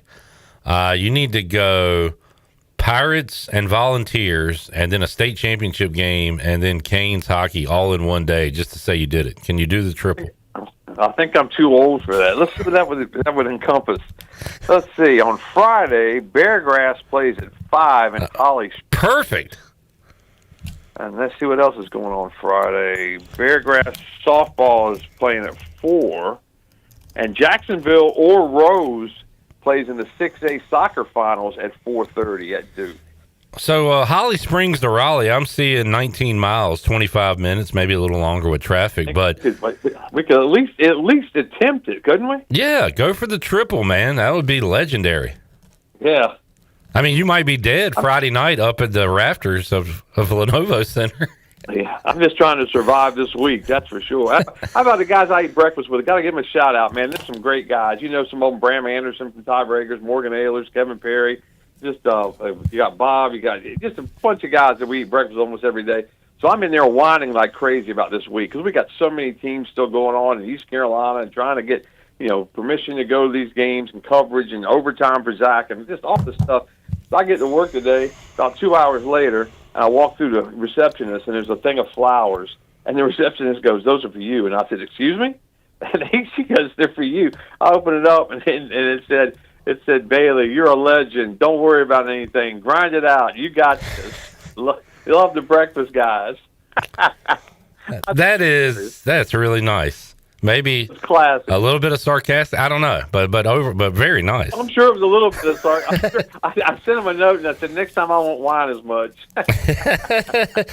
BB getting it done, and a busy week, and maybe a really busy Friday. Like I said, Bailey, and you brought it up too. It feels familiar to the Pirates going to Charlottesville and playing Oklahoma and knocking them off a couple of times, and then going to Conway, playing Florida, knocking them off a couple of times. If I will see if Tennessee takes them lightly and just thinks they're going to cruise on in to play North Carolina on Saturday. But if that's the case, they might have another thing coming. Yeah, I think if I'm Tennessee, I'm looking at some of that past history, and I know that's a. Pirate fans are going to do whatever they can to get into that first game. Now, I don't know how they're going to get tickets if it's East Carolina on Saturday afternoon at 5, but they're going to do everything they can to get to that noon game, and they'll make it a fun atmosphere for East Carolina in that noon game on Friday. Somebody was asking earlier, and one of the reasons we get into this line of work, Bailey, is to go to games for free. That's one of the secrets. But obviously, but they were asking, have the regional tickets when ECU's been on the road been like this in the past, where you're only allotted 200, and that's all kind of taken care of with family and friends and everything, and the Pirates are unable to buy it from ECU? Do you remember? Is it always like this when you're on the road for a regional? I think it pretty much, is that you're only allotted so many, and that basically goes to your staff, their families, the players, their families, and that kind of thing. So it's always tough, depending on the venue. And Chapel Hill is going to be a tough ticket. I've seen some prices on StubHub that it almost rivals the Hurricane tickets. Man, yeah, I've seen some of those prices. It is crazy, but somehow, some way, there's going to be a lot of purple at the Bosch. I know that much. Oh, yeah. All right, BB, we'll might check in with you Friday and seeing if you're doing the triple, but we'll try to track you down after the ECU Tennessee game. Sounds good. All right, man. There he is. All right, take care. Brian Bailey, smelling the roses, joining us today on the Turner Home Team Live Line. We'll go right back out to that live line when we return. Pirate Radio Live on a Tuesday. Not now, Shirley. After the break. Shirley earning her money today. She is.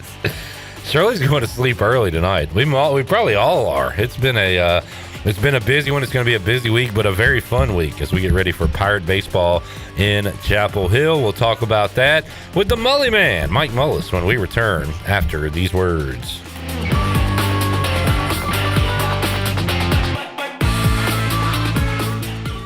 If you're hungry for a great steak with honest-to-goodness flavor, head over to Larry's Steakhouse, open Monday through Saturday at 11 a.m., serving up hand-cut, aged ribeyes, tender grilled salmon, bold grilled shrimp, and juicy grilled pork chops, all right off the flame. Pile your plate high with a 25-item salad bar. Try one of our hearty daily lunch specials. Larry's Steakhouse, good food, good folks, and a good time. Located at 2800 East 10th Street across from the old Highway Patrol Station. Call 751-6510 for takeout and reservations. Larry's Steakhouse. Spring is a great time to plant flowers, trees, and bushes. When planning your landscape, please keep in mind that you should never plant anything within 3 feet of a gas, electric, or water meter. The same thing applies if you have an electric transformer in your yard, except keep plants 8 feet clear of the front in case crews need access during a storm or an outage. Always remember to call 811 at least 3 business days before you dig to avoid underground lines.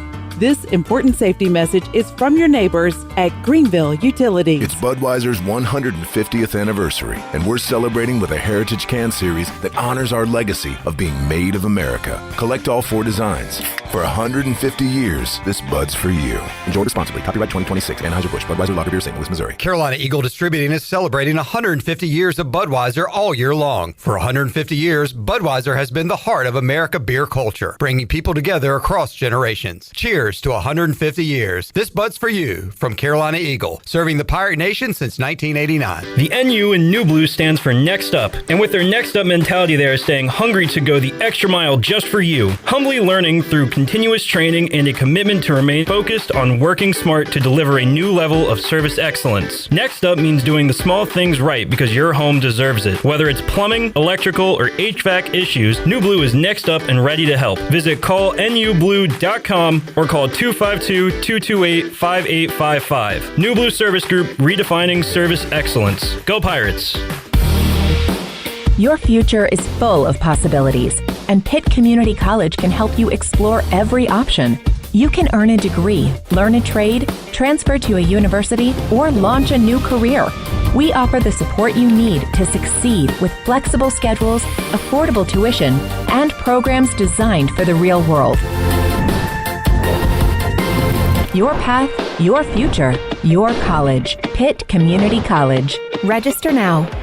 Overtime Tavern is the place to be for great food, cold drinks, and all your game day action with over 10 TVs. Swing in today and try a mouth-watering burger, glizzies, wings, or check out their daily specials featuring some of the best items on the menu. OT's has a weekly lineup of entertainment starting Tuesday with Singo, Wednesday is sports trivia with Clip Brock, and Thursday's local acoustic acts playing the tunes. OT's is located on Charles Boulevard across from the Sheets and is open daily from 11 a.m. to midnight. There's always time on the clock at Overtime Tavern.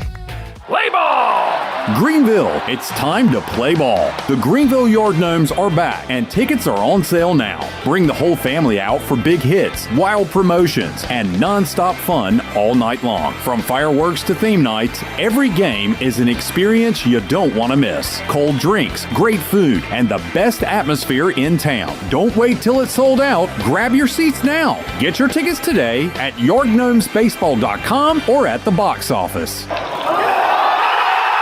Come celebrate the next big Pirates win at the Rick House. The Rick House is Greenville and Eastern North Carolina's premier American-themed restaurant. I'm Jeremy Shelton, General Manager at the Rick House. Come see us for a big city feel right here in Greenville. I guarantee you'll have a great experience. We feature the very best bourbons around. Our made-from-scratch pastas are to die for, and nobody does steak like the Rick House. We also feature an early dining special from 4 to 6. Come see us at the Rick House, Red Banks Road in Greenville. This is CJ Mayhew, and you're listening to Pirate Radio, the voice of the Pirate Nation.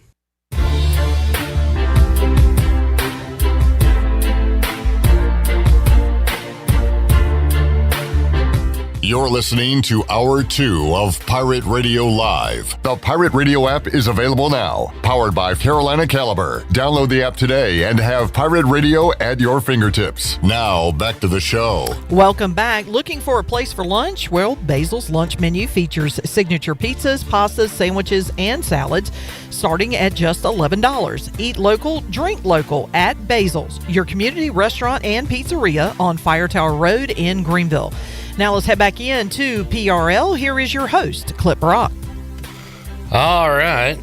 As we line up Mike Mullis, I'll tell you that East Carolina has a new lacrosse head coach. Haley Hicklin has been chosen to lead the East Carolina lacrosse program.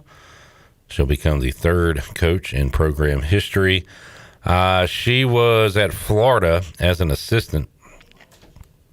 And she said, "I'm ecstatic to join Pirate Nation and honored for the opportunity to lead this program.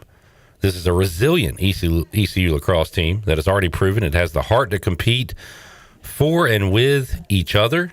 Our mission is simple, to build a championship program rooted in accountability, trust, and relentless development, forging Pirates into elite competitors and exceptional people." Those are the words of Haley Hicklin, new lacrosse coach at East Carolina. We go out to the Turner Home Team Live Line. Joining us, Mike Mullis here on a regional Tuesday as we are building up to Friday's first pitch at noon between East Carolina and Tennessee. What's up, Mully? Hey, buddy. Appreciate you breaking it down with us yesterday. If you missed that, you can check it out. Mully and I watched the selection show and had a little bit to say about a lot of the regions. But, Mully, anything else come to mind when it comes to East Carolina, Tennessee? I guess the big question we'll talk about the next couple of days, do you give Ryan Towers the ball and maybe have Norby hot? Do you just give Norby the ball to start and say you're going as long as you can go? Well, what do you do from a pitching standpoint? Oh, man, who knows? And that's one of those deals that seems to be the $50 million question for the entirety of the season, right? It seems like we've been into a lot of weekends going, wonder which way the pitching goes. I think your biggest fear right now with Norby is, he carried a heavy load this past week. You would have to turn him on, 5 days rest. Certainly takes him off schedule if he goes on Friday. But it's postseason baseball, and anything is plausible and possible. So I don't know. And I've kind of had this internal discussion. It'd be awfully nice to see Norbs go out there and take on Tennessee, and then just see how the other side of the bracket shakes out. But I don't know. Probably the argument can be made both ways, and none of it'll matter. It'll be what Cliff Godwin's gut tells him heading into noon on Friday. Mully, I brought up yesterday and today how similar this feels to, ECU beating Oklahoma twice in Charlottesville, ECU beating Florida twice in Conway. And it almost feels like that big SEC team comes in and is almost looking ahead. I don't know if that's the case or whatever. I do feel like there was a lot of talk of Florida being cocky last year, kind of going into the game and then realizing, okay, this ECU team is formidable. By the time they realized that, it was too late. Any chance for that to happen coming up on Friday with Tennessee, maybe looking ahead to Saturday? I don't think so. And having been on the field last year before the game with Florida, I'm going to tell you, the feeling around that club, and it wasn't just me, it was kind of unanimous amongst, all the folks that were there, there was this air of, we almost don't want to be here. Like who does the committee think they are sending the mighty Florida, an SEC power, to little old Conway, South Carolina, and a Sunbelt host? So I don't think you'll get that with Tennessee. Obviously, this being played at Chapel Hill, I just think it's a whole different dynamic. And certainly, Tennessee, again, we talked about it a little bit yesterday, and I referred to it as bully ball, and that's kind of the way that I perceive what they do. So I think they're going to come out with their dander up and probably looking to make a statement. and they played much better of late. So, I expect that it'll be a full-fledged heavyweight fight. Talking to Mike Mullis, who joins us on the Turner Home Team live line. East Carolina manages to win the conference championship with just one run across the board. Mully, they'll need a lot more to keep up with the Volunteers, but overall played in 4 games, and in 3 of them scored 4 runs, 3 runs, whatever, in wins. They had one game where they had a double-digit outburst, but did it a lot with pitching and defense. These bats are going to have to wake up this weekend, though, because I don't know if we're going to have many. Hell, we did against Coastal last year in a deciding game, but I don't know, man. I just think we're going to have to score 8, 9, 10 runs in some games this weekend.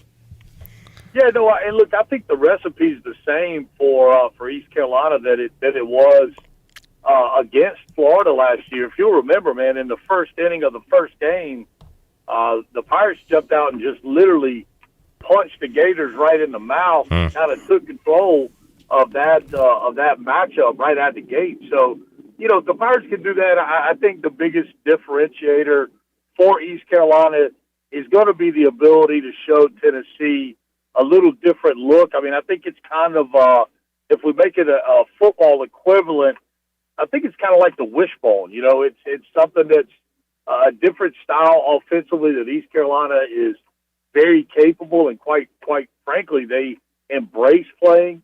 So I think that different look, it minimize the strikeouts, take advantage of all 3 outs, all 3 strikes every at bat. Put balls in play, put the pressure on the Volunteers. It gives the Pirates a puncher's chance. The fear becomes, again, if Tennessee can find a way to get double-digit runs on the board, that may take the Pirates out of the comfort zone, a club that just doesn't have necessarily that comeback power. But again, if you look back and not too far back, we've seen these offensive explosions out of East Carolina, so it's certainly not beyond the realm of possibility. So a lot of non-answers for you there, Cliff, because I think that's kind of where we're at. Mully, you saw this Tar Heel team up close and personal. We watched about almost half a game together, that final game on that kind of ugly day in Chapel Hill where the Pirates and Tar Heels tied. What do you think about this North Carolina team compared to some of Coach Forbes' other teams? And, as I said with DG, like if it wasn't for Georgia Tech, Carolina's the class of the ACC. If it wasn't for Georgia Tech and UCLA, they're just about the class of college baseball. So they have been, that good this year. But at the same time, they're beatable. Pirates took care of them in a neutral site game. So, but what do you think about this Carolina team overall?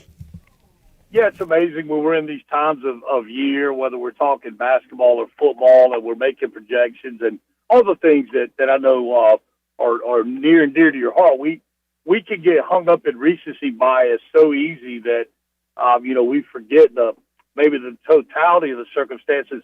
Carolina split with Georgia Tech on the season. So, yeah, they lost the last matchup, but had a fair amount of success against them.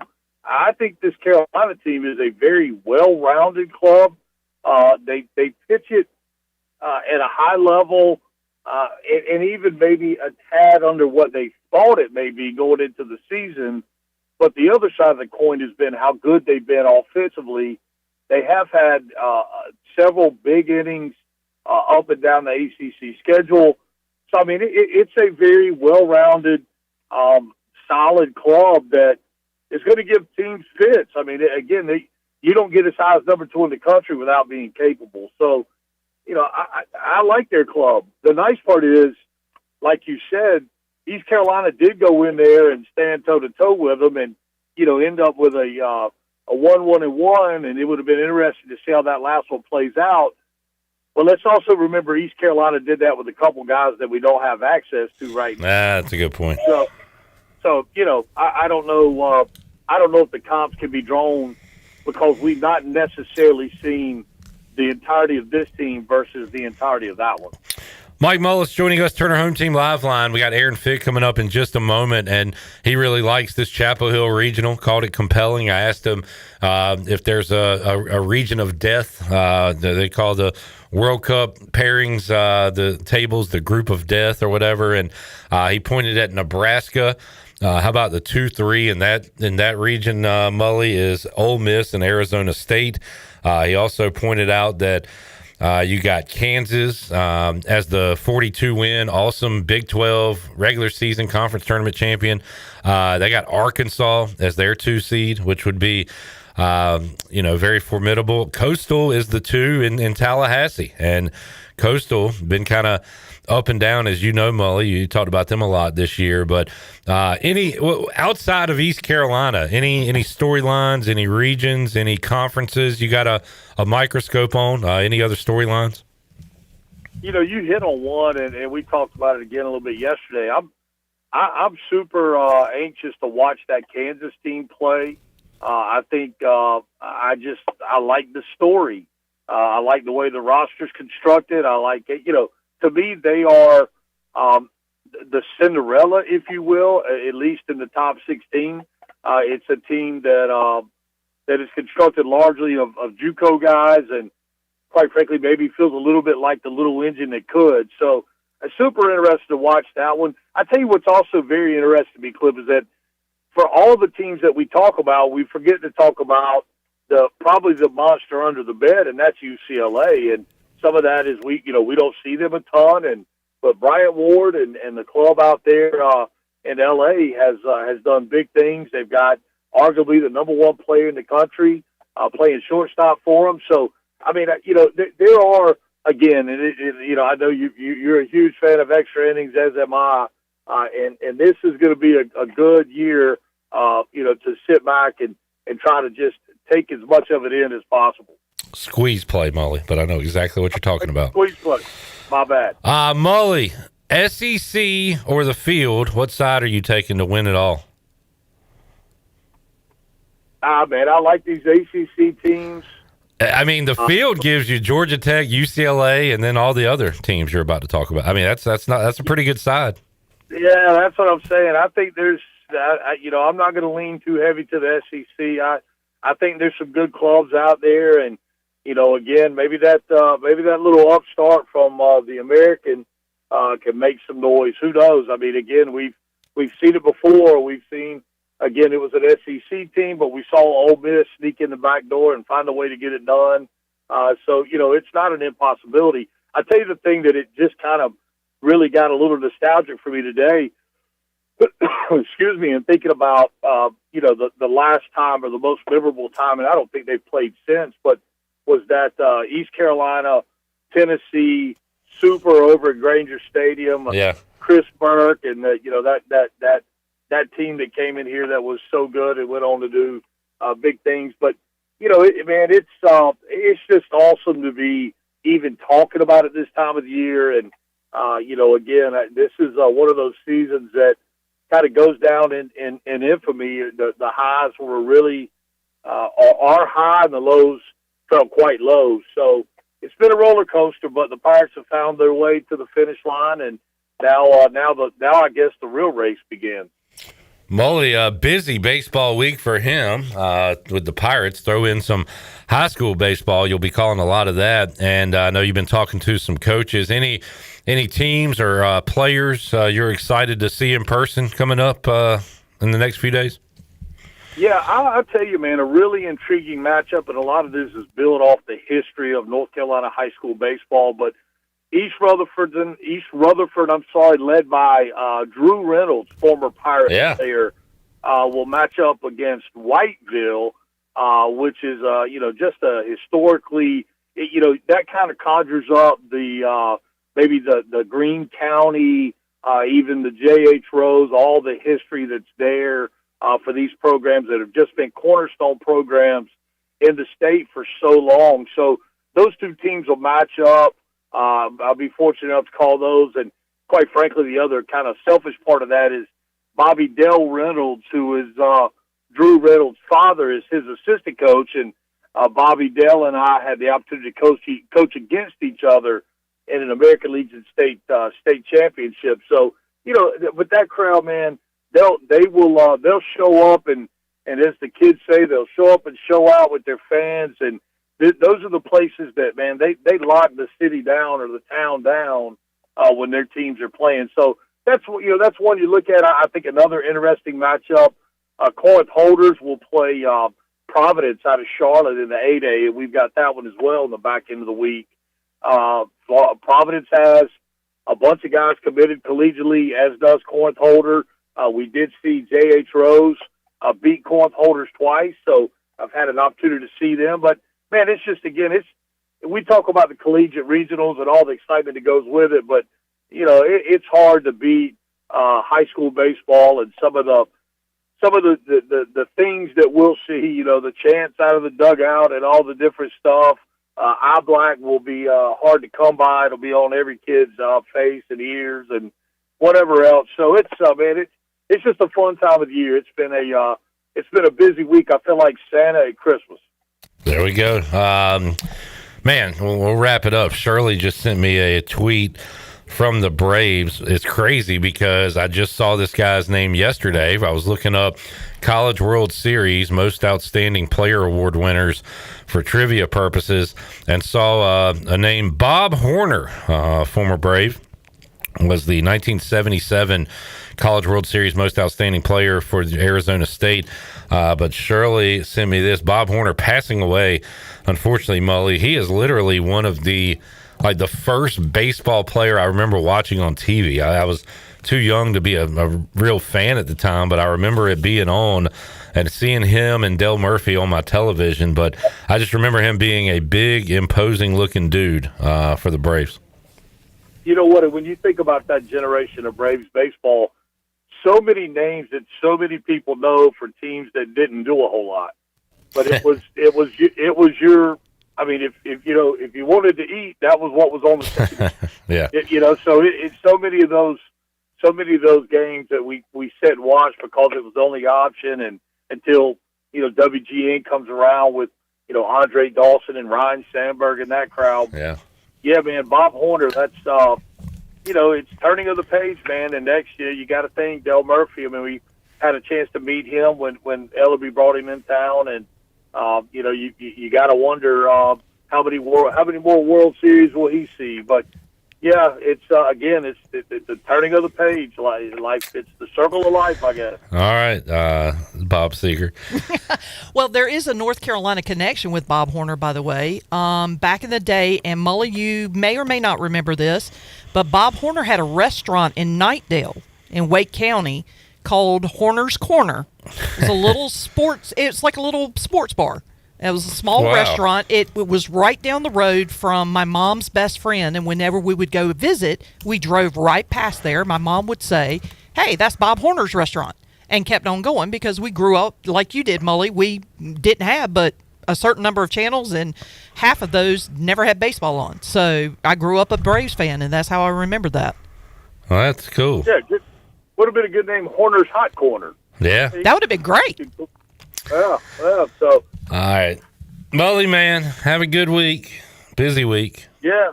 No, it'll be great, man. And, we'll talk to you as this thing goes on, and cheer hard for the Pirates. All right, man. There is Mike Mullis joining us. Shirley, I just Googled Horner's Corner, Knightdale, and saw a Facebook group post, and it said, let's see. Anybody remember Bob Horner's barbecue restaurant going off 64? I knew it was a restaurant. I thought it was a sports bar, but yeah, that's it. Misty Walsh said, I was a manager of Bob Horner's when it first opened. Yeah. I actually interviewed Bob Horner there. That's awesome, man. Okay, so was it called Bob Horner or Bob Horner's, or was it called Horner's Corner? Well, the restaurant. I Googled Horner. I'm not seeing Horner's. I don't know. Maybe I had it in my head that's what they called it, but I knew that Bob Horner had a restaurant there. Because this said, I think it was called Captain Bob's. I just remember my mom pointing it out. We never ate there because my mom had 3 screaming kids in the car. The faster she got to her best friend's house, the better. But wow. So we never Bob stopped Horner. to eat, but she always made a point to point that out. Very cool. Let's take a break. We'll come back and talk to Aaron Fitt, get his thoughts. I'll ask him the hypothetical. If ECU loses Sunday, are they in the tournament? We'll get his answer on that and his thoughts on the Chapel Hill Regional when we return after this.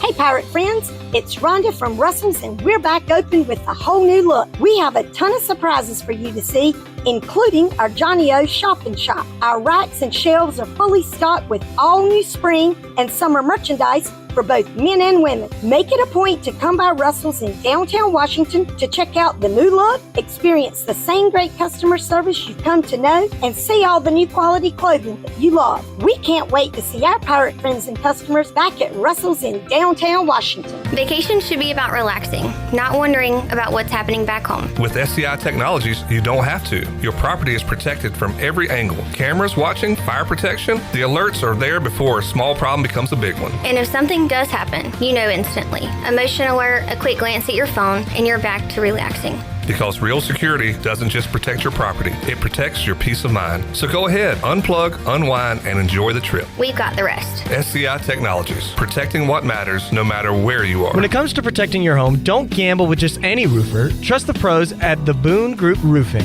Locally owned by Toot Boone, they've been serving all of Eastern North Carolina with honest, high-quality roofing you can count on. They offer no money down, and every job is backed by a 5-year workmanship warranty because your roof should be done right the first time. Don't wait. Call today at 252-714-0021 for a roof that's built to last and service you can trust. The Boone Group Roofing is on top of their game. The Toot Boone Boogie.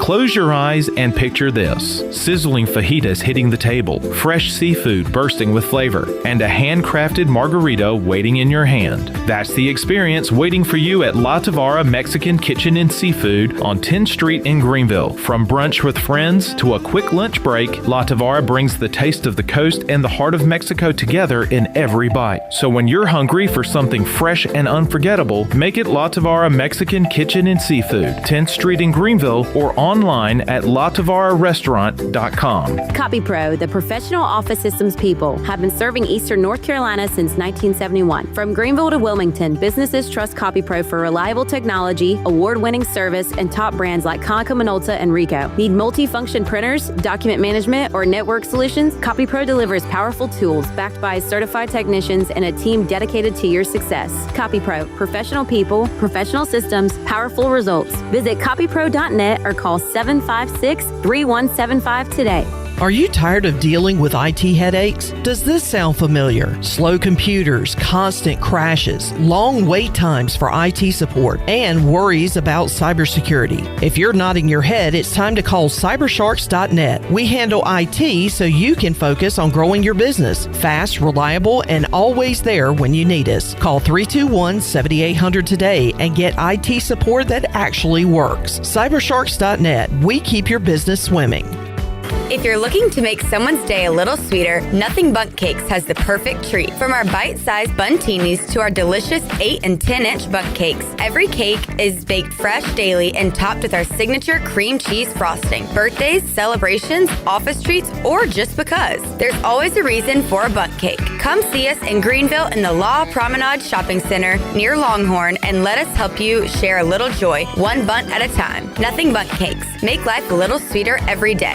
Great food, great atmosphere, and great service is Ottavola Market Cafe. Ottavola is simply a restaurant that focuses on that, being a great restaurant. There's something for everyone at Ottavola. The menu offers a variety of great choices like pastas, pizzas, sandwiches, soups, salads, and seasonal rotating selections. Lunch or dinner, Ottavola is always the right call. Call ahead and get Ottavola to go, or stop by the bar for a drink with friends. It's simple. Come and eat at Ottavola Market Cafe, Red Banks Road next to Food Lion, and OttavolaMarket.com. Ottavola, Pirates supporting pirates. Hi, this is Phil Steele of Phil Steele's College Football Preview Magazine, and you're listening to Pirate Radio, the voice of Pirate Nation.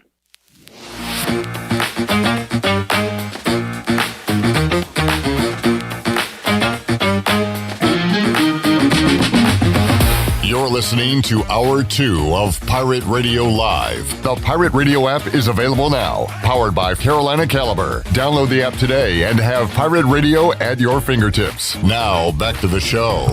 Welcome back. Good news, business travelers. PGV and American Airlines has added a new early morning flight available now, and you can book today at aa.com and be on time for that connection in Charlotte.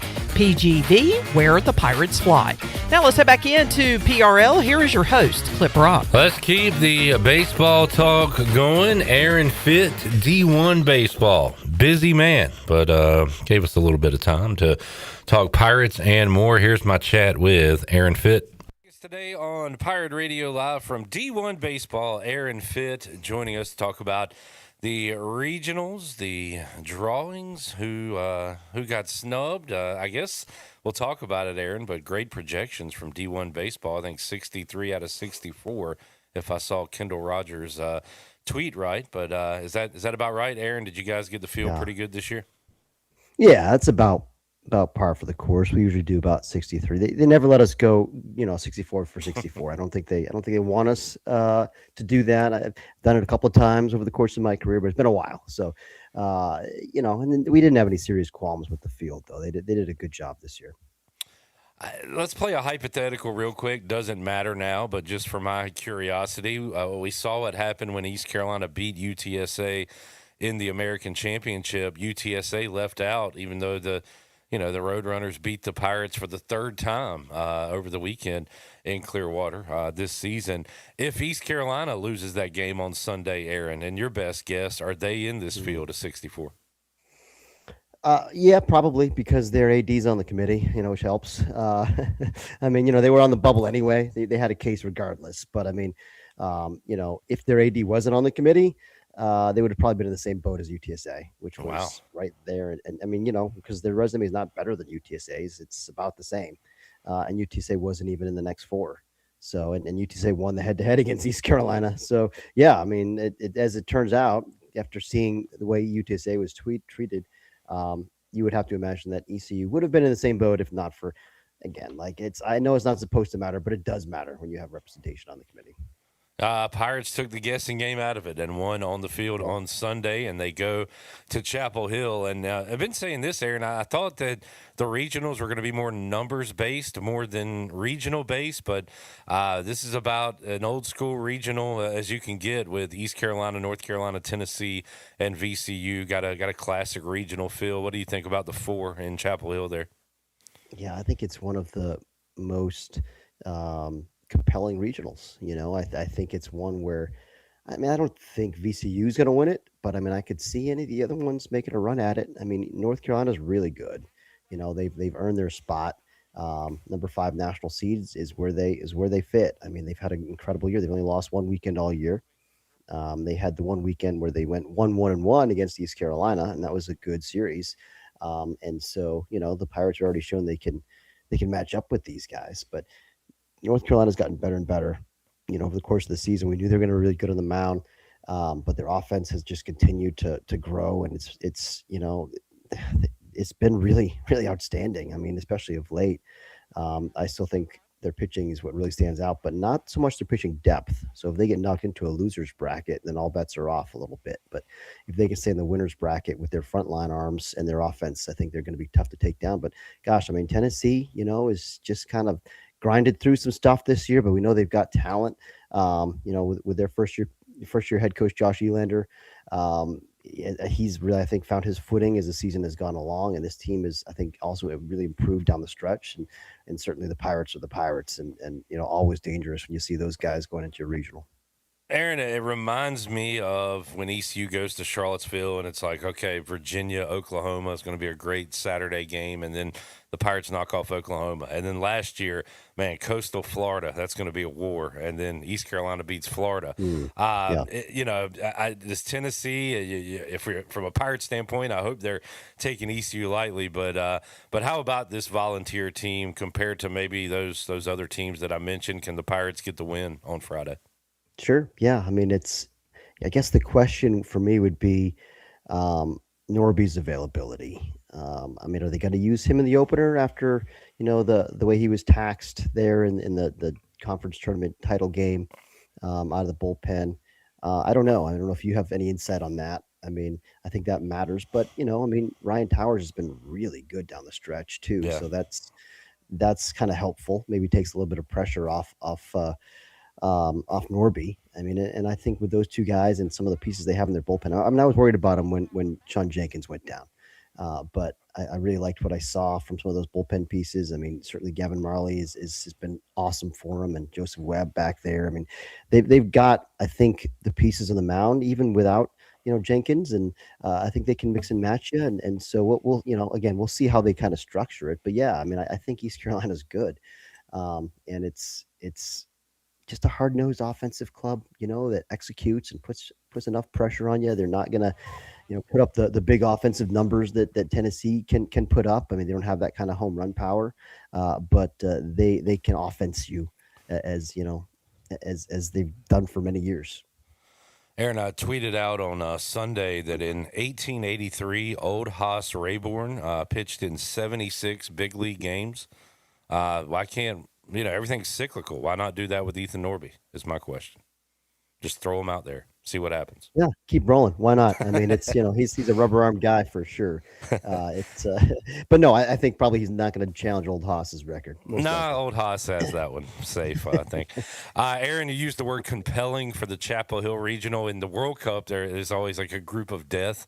Is there a regional of death? Is there a one that stands out to you as maybe the best, the most stacked?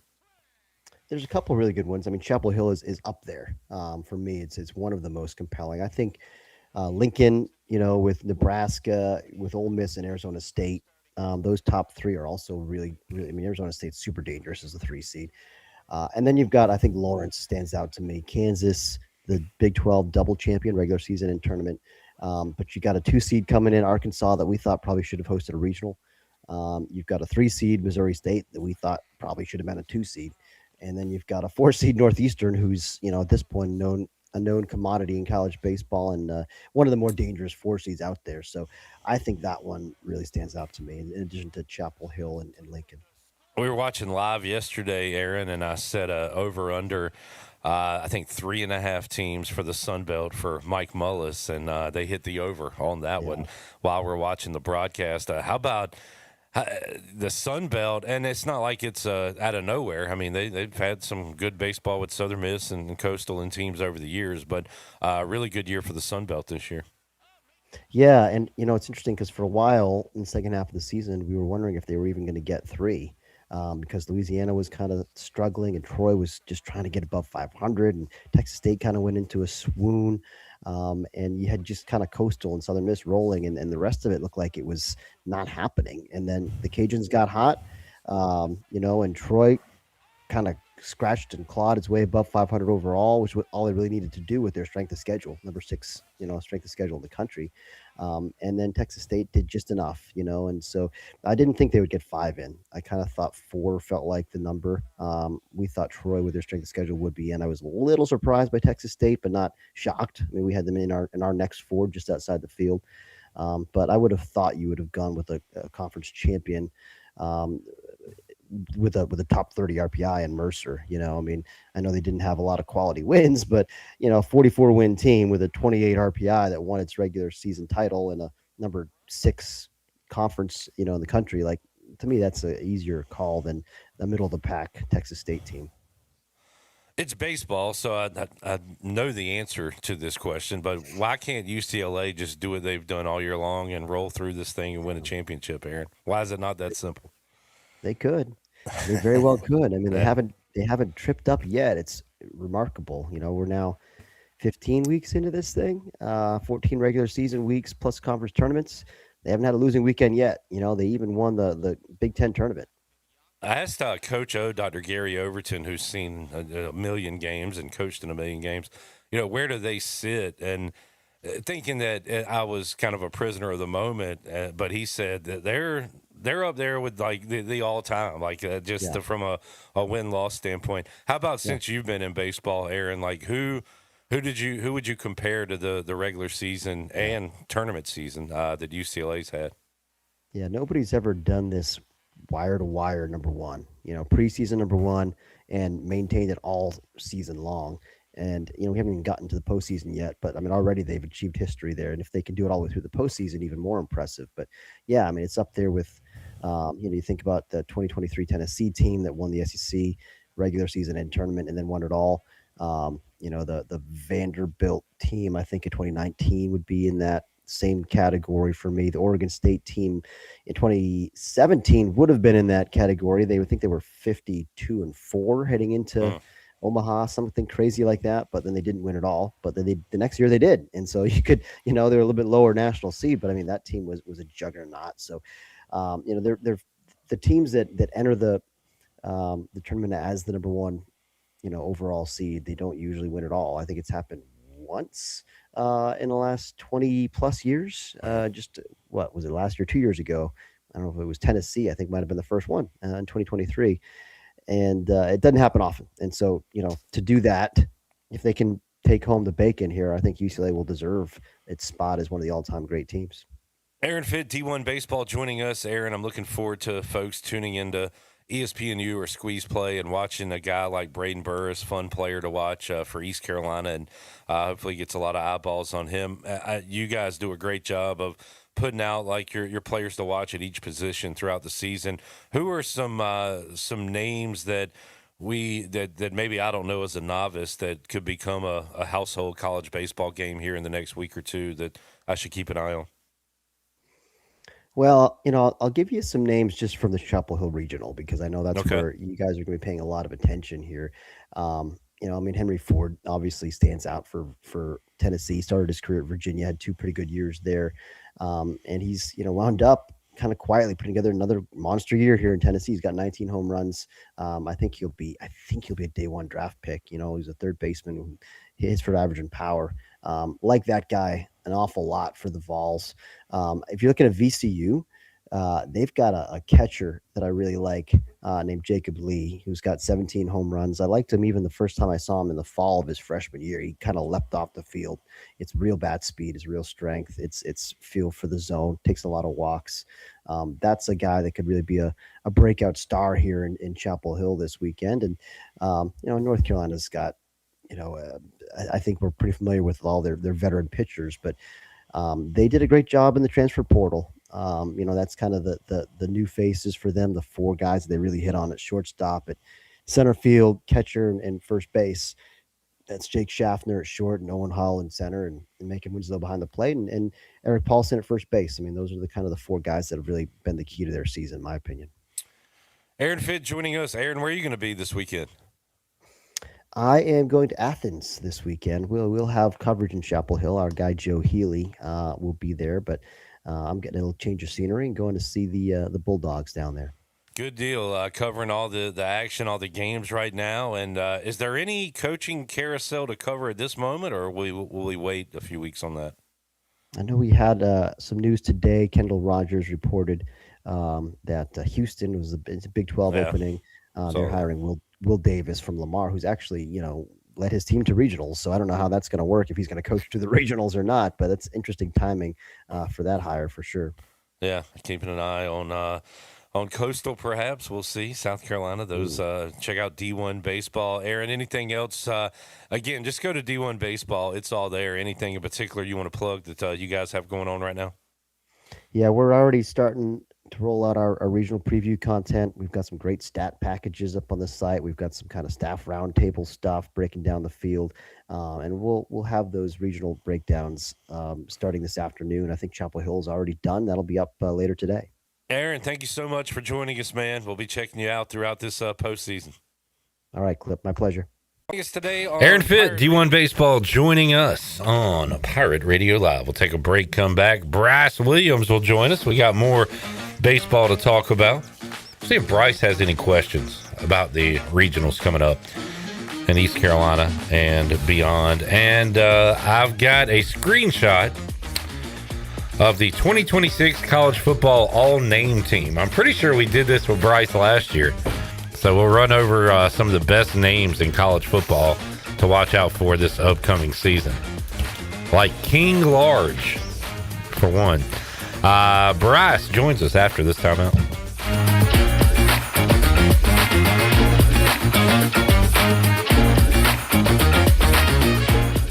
A quick getaway to paradise is as easy as breezing into 34 Degrees North restaurant at the Beaufort Hotel. Enjoy coastal Carolina cuisine featuring fresh local seafood or savor their hand-cut steaks. It's the premier dining destination on the Crystal Coast. The waterfront restaurant serves breakfast, lunch, dinner, and their popular weekend brunch. 34 Degrees North restaurant in Beaufort is open daily. Visit their website, 34degreesnorthrestaurant.com, or call 252-838-7250. 34 Degrees North Restaurant at the Beaufort Hotel. Hey O's fans, Star Wars Weekend lands at Camden Yards from Friday, May 29th through Sunday, May 31st as the O's take on the Toronto Blue Jays. Friday night, stick around post-game for a Star Wars-themed fireworks show presented by SeatGeek. Saturday, be one of 15,000 fans to score a Jordan Westberg Star Wars bobblehead presented by PNC. And Sunday, 10,000 fans, 12 and under will receive a Star Wars poster. Don't miss it. Get tickets at Orioles.com/tickets. The price is always right at Doug Henry of Greenville. And on the last Sunday of every month, Doug Henry is open. Your weekend just got a little easier when you're looking for a car because you can shop at Doug Henry of Greenville on Sundays. Visit Doug Henry for the biggest selection of used cars. Doug Henry is easy to find on the corner of Greenville Boulevard and Memorial Drive and always online at DougHenryGreenville.com. Mention Pirate Radio for $500 off any vehicle. Right on the corner and always right on the price. Doug Henry of Greenville. Go Pirates! Hey Pirate Nation, Frank Etheridge here with First Flight Credit Union. Does this warm weather find you dreaming about weekends on the water? Make it happen with a boat loan from First Flight Credit Union. Whether you're upgrading your fishing boat, cruising with your family, or chasing sunsets, we offer competitive rates, flexible terms, and fast and local decisions, so you can spend less time waiting and more time boating. Apply today at one of our branches located in Greenville, New Bern, Havelock, Morehead City, and Cary. All local residents are membership eligible. First Flight is insured by the NCAA and an equal housing lender. Go Pirates.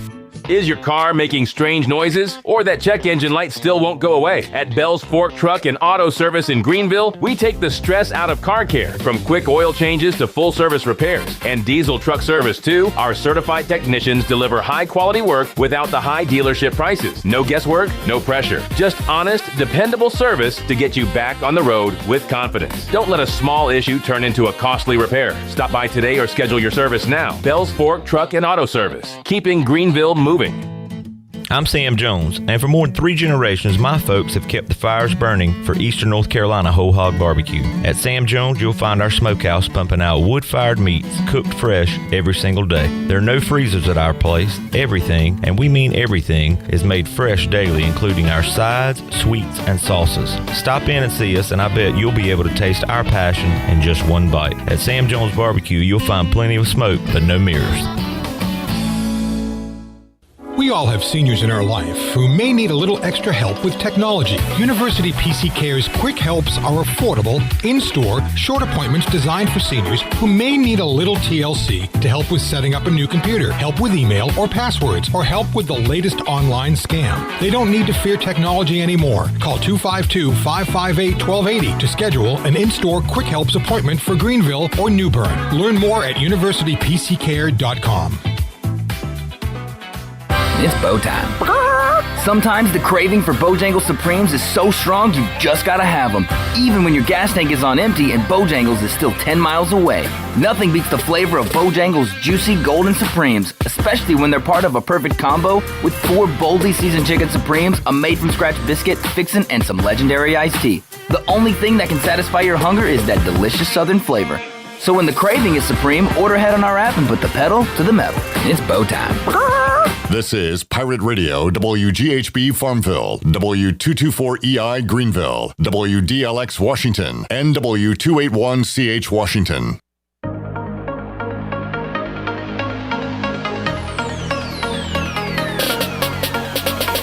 You're listening to Hour 3 of Pirate Radio Live. This hour is brought to you by Carolina Eagle Distributing, celebrating 150 years of Budweiser all year long. This Bud's for you from Carolina Eagle, serving the Pirate Nation since 1989. Now, back to the show. Welcome back. Brown & Wood is your home of the best selection of GMC, Cadillac, Buick, and Mazda in Eastern North Carolina since 1937. Shop their entire inventory online at brownandwoodauto.com or visit them on Greenville Boulevard. Brown & Wood, Greenville's #1 dealership and the home of the lifetime powertrain warranty. Now let's head back in to PRL. Here is your host, Clip Rock. Back with you, Pirate Radio Live on a Tuesday inside the First Flight Credit Union studios. First Flight Credit Union, taking better care of our community. Stop by one of their local branches in Greenville, New Bern, Havelock, Morehead City, and Cary. Coming up at the end of this segment, we will make you a winner. It is Two Winner Tuesday. We gave away 2 tickets to a Bird Dogs game and lunch for 2 at Tiebreakers in hour 1. This hour, 2 more tickets to a Bird Dogs game of your choice and lunch for 2 at Chico's. That'll be coming up at the end of this segment, so stay tuned for that, and you can be a big winner. We got Bryce Williams joining us here inside the First Flight Credit Union studios. Hello, Bryce. Hey. How we doing? Wonderful. Hope y'all are. What questions do you have for me regarding ECU baseball? Do you have any, or do you got it? I mean, I think I got it. I saw, thanks to PRL Instagram page. All right. That we won the championship. Yes, sir. And we are in the regional with, was it Tennessee, Carolina? Was it VCU and us? Man, I don't need to help you out at all. Oh, I might need to tell you how to watch it Friday, but other than that, you got it. How do you watch it? It'll be on the ESPNU at noon. Wow. So maybe you're taking a lunch break, pull it up on your phone, see what the old Pirates are doing. Taking a peek of it. Hey, what was our process this tournament? Because I know typically, I think, from what I see here, is we'll lose, get in the loser's bracket, and then come out of loser's bracket. But did we just keep on trudging along? They did lose one, and this was the first year of this format, which really helped you if you were a 1 or 2 seed, and East Carolina was a 2 seed. So they got a bye all the way to Friday morning. So Friday at 9 a.m., the Pirates beat Rice 4-3. That moved them to the semifinal. So then they played Saturday morning. They lost 4-2, had to come back Saturday night and beat Wichita State to get to the championship, and they beat UTSA in the championship. The one bugaboo, and this has hurt ECU in the past, UTSA, who we beat in the championship, they went all the way through, had not lost, but the championship is one and done.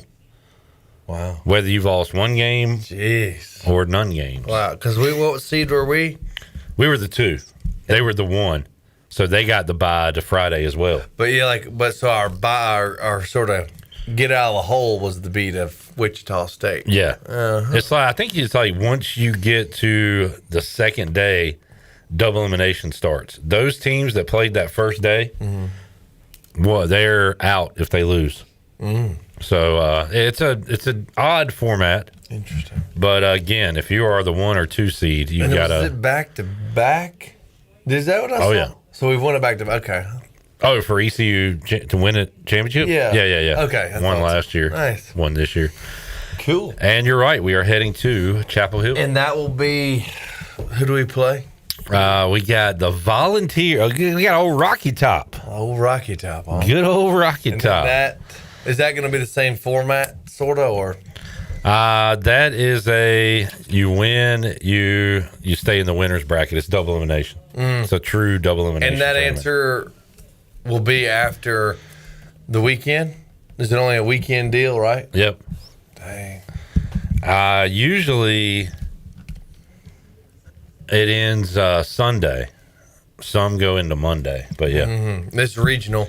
After this, super regional. The super regional, which is a best out of 3 series against one team. Oh, wow! And then it's Omaha. Daggone. Yeah. What will happen? We're still trying to get to Omaha, Bryce. Still trying to get there. I would like to know how many Pirate fans would go to Omaha. I mean, I would love to know. Like, we could do a poll. If Pirates made it, who would go? Boom, yes. How many ECU fans would go? Yep, I'm going. You ever seen the Jello shots thing? So it's what is it? Rocco's. So what year was that? It's hard to see. 2025. They put all the teams up there, and I guess the fans take Jello shots, and you tell them who you're a fan of, and they keep a score of who has the most. So, like Arkansas, dang, Arkansas had 6,000 to Auburn's 355 one year. Jeez. These numbers are kind of hard to read. Here we go. LSU 68,000. My to Virginia's 872. I tell you, that's a heck of a gig for Dracos money wise. I mean, that's clever. Very. But I think ECU would be well represented on the shot challenge. I think my parents even said, make it to Ohio. They'll go. Yeah, you're right, man. A lot of people, I'm sure, have said that, and it's on the bucket list for Pirate fans, definitely. That's cool. Shirley, let's hear a little more from our New Blue Pirate report, Cliff Godwin. Let's go cut 2. Talks about overcoming the adversity to get to where this team is. Yeah, the last 2 years have been hard. I mean, for myself, for our coaching staff, for our players, the guys that have been here for 2 years, injuries, not playing well at times, the criticism that you get from external people that some matter, some don't matter, no offense. And it's not been easy, but as I told the group last night when we landed back in Greenville, that this group has been resilient. They have been on life support a few times where you didn't think that we were going to wake up, and they just got up and they crawled for a little bit, and then they stood back up. And that was the biggest thing. I'm getting chill bumps, going down to FAU, just playing good baseball and being around one another, and then going to the tournament. And we really didn't play great against Rice, but we were able to get a win. And then we actually played pretty good against UTSA and hit some balls hard that we didn't have a lot to show for it. I thought just the tournament itself, it was the most non-offensive days that we have played. The times we played, the wind just wasn't blowing out like it has in the past, and we hit some balls that would have been home runs in previous years. Irby's ball that he hit against UTSA in the first game, I thought it was a 3-run homer. I thought Parham's ball yesterday, at least with the bases loaded, was going to get over the guy's head, and it didn't. But for our guys just to keep showing up, grinding, and the pitchers, what they've done, and you look at like what Antolik did yesterday. I mean, the first postseason appearance, and the guy hadn't been on the mound but twice in the last 2 months. And what Ryan Towers has done over the past couple months, what Norby's done, Ethan Rose and Charlie Hoagland, 2 freshmen, and Marley, all these guys have continued to get better. I mean, nobody remembers how, no offense to Joe Webb, but how inconsistent and bad he was early in the season and how great he's been for us down the stretch. And it's just a credit to those guys. They just didn't quit. And that teaches you about the game of life. And I'm just proud of the guys. And it's one of the most rewarding years to this point that we've had here, because I mentioned this, and 19 and 21 and some of the other teams that we had here were just a lot better than people, and we had to scratch and claw for everything we got this year. All right. The Pirates, and Godwin mentioned this in a previous cut, Bryce, the model of consistency as far as making it to a regional, and some major streaks were snapped this year.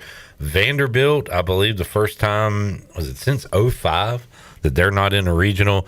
Dallas Baptist, who you only hear about during baseball season, had been to 11, 13, something like that. But they miss out, and East Carolina just continuing to stack them up. Is that what? How many are we at? So I think Cliff said 8, but I'll look up how many we have been to consecutively and the kind of run that we're on. Let's see. So they were canceled with the COVID. So 2, 4, 6, 8 in a row. And then they missed one in there. So 10 out of the last 11. Wow. And yeah, East Carolina with Cliff Godwin as the coach has only missed one regional, and that was 2017.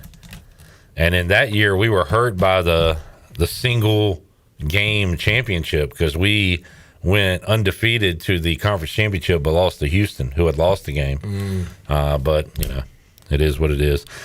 But yeah, the Pirates trying to knock on the Omaha door once again. They have not advanced from a regional since 2022 when they played Texas here in the Greenville Super Regional. That game. Man, that That was really fun for a little while. That was Friday was amazing. Saturday was looking great, and then it wasn't great. It was not great at all. Let's see. Anything else on our new Blue Pirate report? Let's go cut 6. Shirley, how proud are you of this team?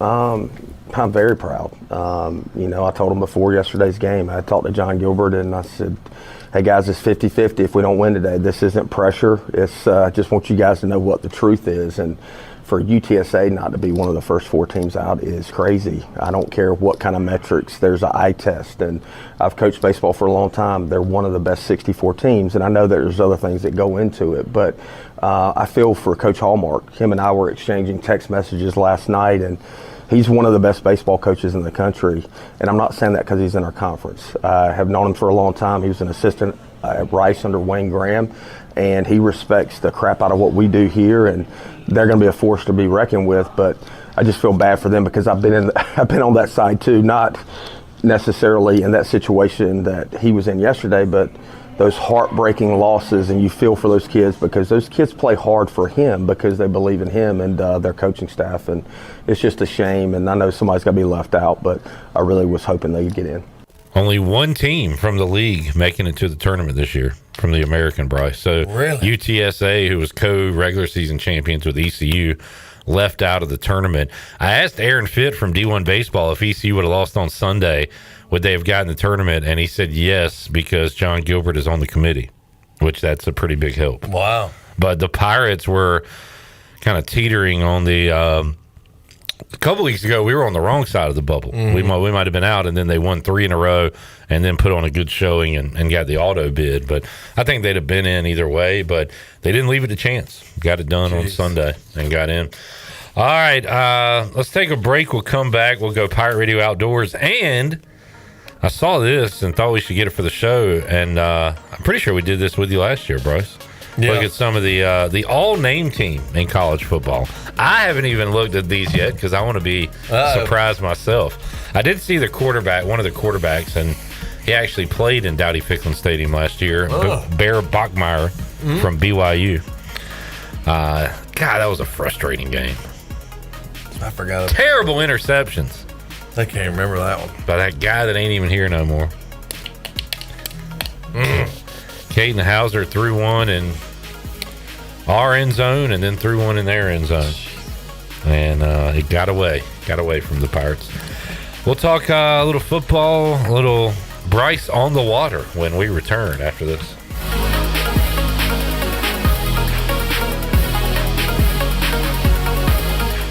At Tiebreakers, we pride ourselves on serving big, juicy wings. I'm talking big and juicy. Our chickens are the same ones that kick sand in the other chickens' faces. If our chickens played football, they'd be linebackers. The competition's chickens, they'd be skinny little kickers. Trade those kickers in for linebackers. Join us today for big, juicy wings. All season long at Tiebreakers. Tiebreakers, with 2 locations in Greenville and on Railroad Street in Winterville. Michaels & Gateway Cosmetic and Family Dentistry has been Greenville's premier dental practice for over 40 years. I am Dr. Chris Gateway, and our mission at Michaels & Gateway is to provide exceptional dental care with compassion, integrity, and innovation, ensuring every patient leaves with a healthy, confident smile. Doctors Michaels & Gateway are committed to providing an outstanding patient experience with every visit. Not only do we offer all your dental needs under one roof, in most cases, we can take care of those needs on the same day. Bring your smile to us at Michaels & Gateway Cosmetic and Family Dentistry. Hey, Pirates, it's Lindsay Gray with Carolina Caliber. It's time for bats, balls, and turkey calls. Working on that grand slam? Swing into turkey season with a perfect shotgun to knock that gobbler out of the park. Brite, Mossberg, Weatherby, Savage, Beretta, Rossi, CVA, and Browning, you name it, we've got it. Choosing the largest selection in Eastern NC. We'll make you blow fans away. Shop online or stop by Carolina Caliber on Fire Tower Road in Winterville. It's a time-honored tradition. Eastern North Carolina's newest concert destination is here. It's Carolina Crossroads Amphitheater, a brand new state-of-the-art outdoor amphitheater with room for 30,000 fans. Reserve your seat or grab a spot on the lawn and enjoy food trucks, vendors, cold beer, and cocktails all night long. It's just a short drive away right off I-95 in Roanoke Rapids. On June 19th, country hitmaker Cole Swindell brings his chart-topping catalog to the stage. Don't miss a night of high-energy country music at Carolina Crossroads. For tickets, visit carolinacrossroadsamp.com.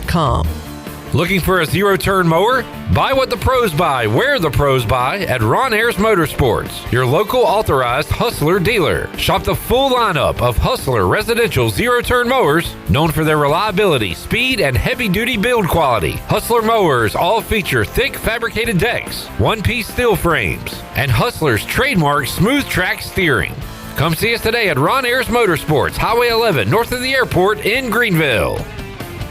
At Children's Health Services, we understand the importance of your child's well-being. This is Dr. Chris Osmick, and our mission is to provide comprehensive, patient-centered health care through every stage of child development, starting the day they are born in the hospital. We are not just here to treat illnesses. We are here to partner with you on your child's health journey. Schedule your appointment today to build a brighter, healthier world for your children. Hey everybody, this is Parker Bird. Visit our friends at Children's Health Services on Arlington Boulevard on 10th Street and at childrenshealthservices.org. Go Pirates. Before anyone walks into your business, the outside is what they see. Make sure your first impression is a good impression with the right curb appeal. Hi, this is Daniel Andrews from Dan Andrews Lawn Service. We specialize in making your business look great. Let us handle all your professional landscaping needs. We do it all so you don't ever have to worry. Residential services are also available. Call us today at 717-8006 and we'll come out and give you a free quote. Taking care of your landscaping needs is all we do, and we've been doing it for over 20 years. You can trust our reliable team at Dan Andrews Lawn Service, covering all of Eastern North Carolina. Do you ever talk to yourself about where to eat today, and then you hear Warren's Hot Dogs? Then you're thinking, yeah, 2 hot dogs, chips, and a drink for $7.50 would be awesome. Warren's Hot Dogs. And maybe some homemade lemonade, perhaps a pizza or a sub, and definitely an apple or peach turnover. Warren's Hot Dogs. Don't overthink where to eat today. Go to Warren's Hot Dogs in Greenville, across from Ron Ayers, or in Chocowinity next to the fire station. Warren's Hot Dogs, serving the Pirate Nation since 1991.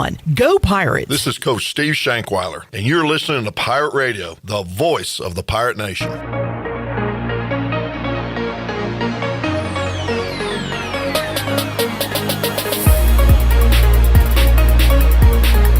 You're listening to Hour 3 of Pirate Radio Live. This hour is brought to you by Carolina Eagle Distributing, celebrating 150 years of Budweiser all year long. This Bud's for you from Carolina Eagle, serving the Pirate Nation since 1989. Now, back to the show. Welcome back, Pirate Nation. Are you in the market for a member-focused local credit union or making a switch from your existing one? Then explore First Flight Credit Union, with branches across Eastern North Carolina where all residents are membership eligible.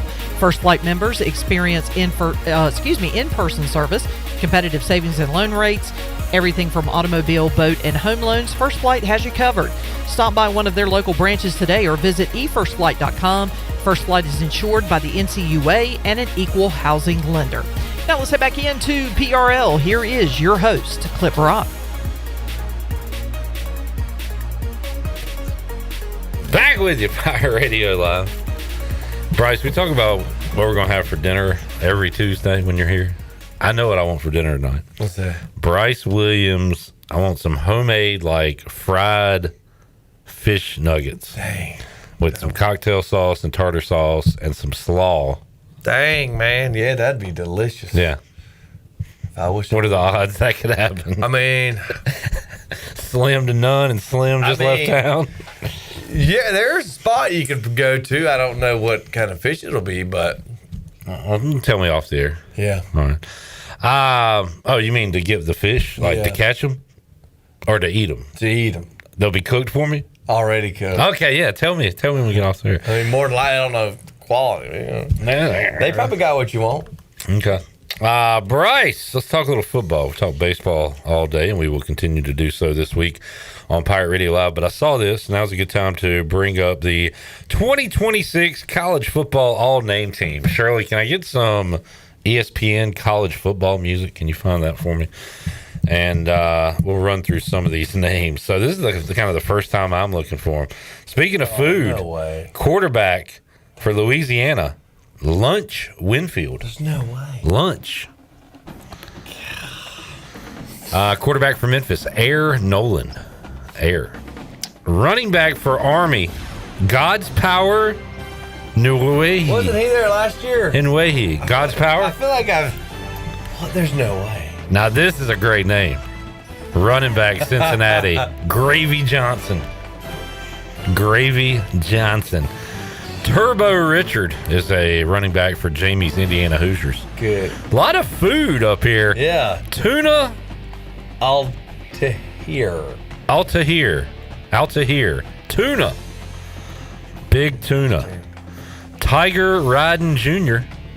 plays running back for Texas A&M. The Realist. I do know that name. Realist. Clark. He is the Realist. The Nylon Morissette. Now we're getting into the Key and Peele names. Goodness gracious. The Nylon. Major Pride. How about that? Wide receiver, UCLA. Ocean Brabs. Ocean. That's an interesting name. Rocky Beers. Rocky Beers. That's pretty cool. That's the guy Bryce wants to kick it with. Now, this one sounds dirty. Like, it sounds like a verb. Like, cash cheeks. Cash any cheeks this weekend? Alabama O-lineman racing. His daddy likes racing. Yeah. Racing. Alabama. Racing Delgatti. Racin. Racing.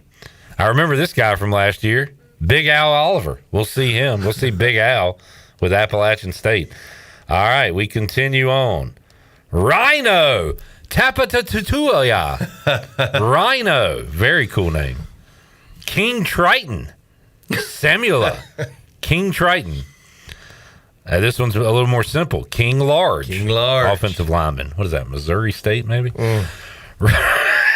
Now, this guy couldn't help it because it's his last name. Terrence Salami. Salami? How's that a last name? So what was that, Jay Connor? Sausage. Terrence Salami. D lineman for LSU. Prince Will. Milan. Blazing Lonowong. Blazing Longwong. Blazing Lonowong from Arizona State. That is interesting. Boston College. Favor Bait. That also sounds weird. Favor Bait. Oh, man, do we have... Say that. We got... Not fitting on a bubble sheet. Now, are these twins, I guess? Ty Cool Hill and Ty Clean Lumen? Ty Cool and Ty Clean. Golly. All right. No, Joey. Nevada defensive lineman. Logo, Va. Just saying, it sounds. Linebacker. Whoa! Linebacker, Arizona State. Prayer Young Black Goat. He's got a... Black Goat. Yeah. Nah, we'll bypass that one. Yeah. I guess someone might not believe us. No. I mean, do you know We're not going to say the linebacker's name from Eastern Michigan. You can go find that out on yourself. But I will tell you about Fat Forrest from Mississippi State. Fat honky. He's his cousin. Me on a Saturday night full of basketball, Chance Gamble, defensive back. Buddy Rowe. That's fun. I like Buddy Rowe. Buddy Rowe Guerrer. D-Icy Hopkins from Liberty. And Ellis Jr. Who was the kid? Didn't they call him E? There was a kid from Greenville that had the same first and last name when I was a kid, and I thought it was funny. Morgan, I think it was. Ellis Jr. I mean, the old Eastern Michigan, that's a play on words there. That's just, yeah. You happen to know it, would you? Yeah. That's unfortunate. But pretty funny, I guess, if you're boys with them. Yeah. Terrence Salami. My daughter met his younger brother and they got married, and her name would be Lily Salami. Lily Salami. Sausage. She could be Lily Young Black Goat. What name do I want the most for my daughter? Yeah. Beers? Lily Beers. Yeah. Definitely not Cheeks. Superstitious beers. Superstitious beers. All right, there's your all-name team for 2026. Wow. Got some winners up That's there. got to be real, right? I mean, should we prove? Oh, we did it last year. Let's look one up. Let's look up Eastern Michigan. There he is. Okay. No way. Dude. No way. Yeah, we got shocked last year. We looked up a name and we were like, we got shocked. Oh, no. We looked up a name and went, no way. Now, oh, man. He's a white fella. How do you have that name? How do you're I think at this point, if you can get an autograph, you can buy an autograph. Oh my. 2025 autograph. $198. Jeez. Is he carrying a giant wrench? Yeah, it's a dang monkey wrench. Man. All right. Enough of Noah. That's real. That is wild. Bryce, let's go Pirate Radio Outdoors. Jamie said, I just looked it up. WTF. God, I hope he doesn't make it to the NFL, because you know how many people are going to buy that jersey? Oh, he going to make a lot of money. That's going to be so uncomfortable. Golly. Oh, dear. All right. Man, you talk about a guy that practices what he preaches, and his business and the quality of his business shows. Mm-hmm. Who'd you see on the water this weekend? I saw my man Caleb Stroud. Had the boat. Yeah, I'm sure. The boat, the family. 100%. Oh yeah, running smooth, running like a sewing machine, like a singer. Yeah. What'd you do this weekend? A little pleasure? Yeah, just a lot of recreational boating and sun soaking. You singing a country song? I know. I was like, recreational boating, sun soaking. But yeah, just a lot of boating. With the fishing, unfortunately, the conditions were not favorable for to be on the water. I mean, for a uneasy stomach like myself, probably it's probably better I just stuck it to the intercoastal waterway and the creeks. And do you use any performance enhancing drugs on the boat, as far as with your nauseous got the patch. You can do the patch. Scopolamine, I think, is what it is. And speaking of the devil, look what college is on TV. Eastern Michigan. Eastern Michigan. I tell you, we're surrounded.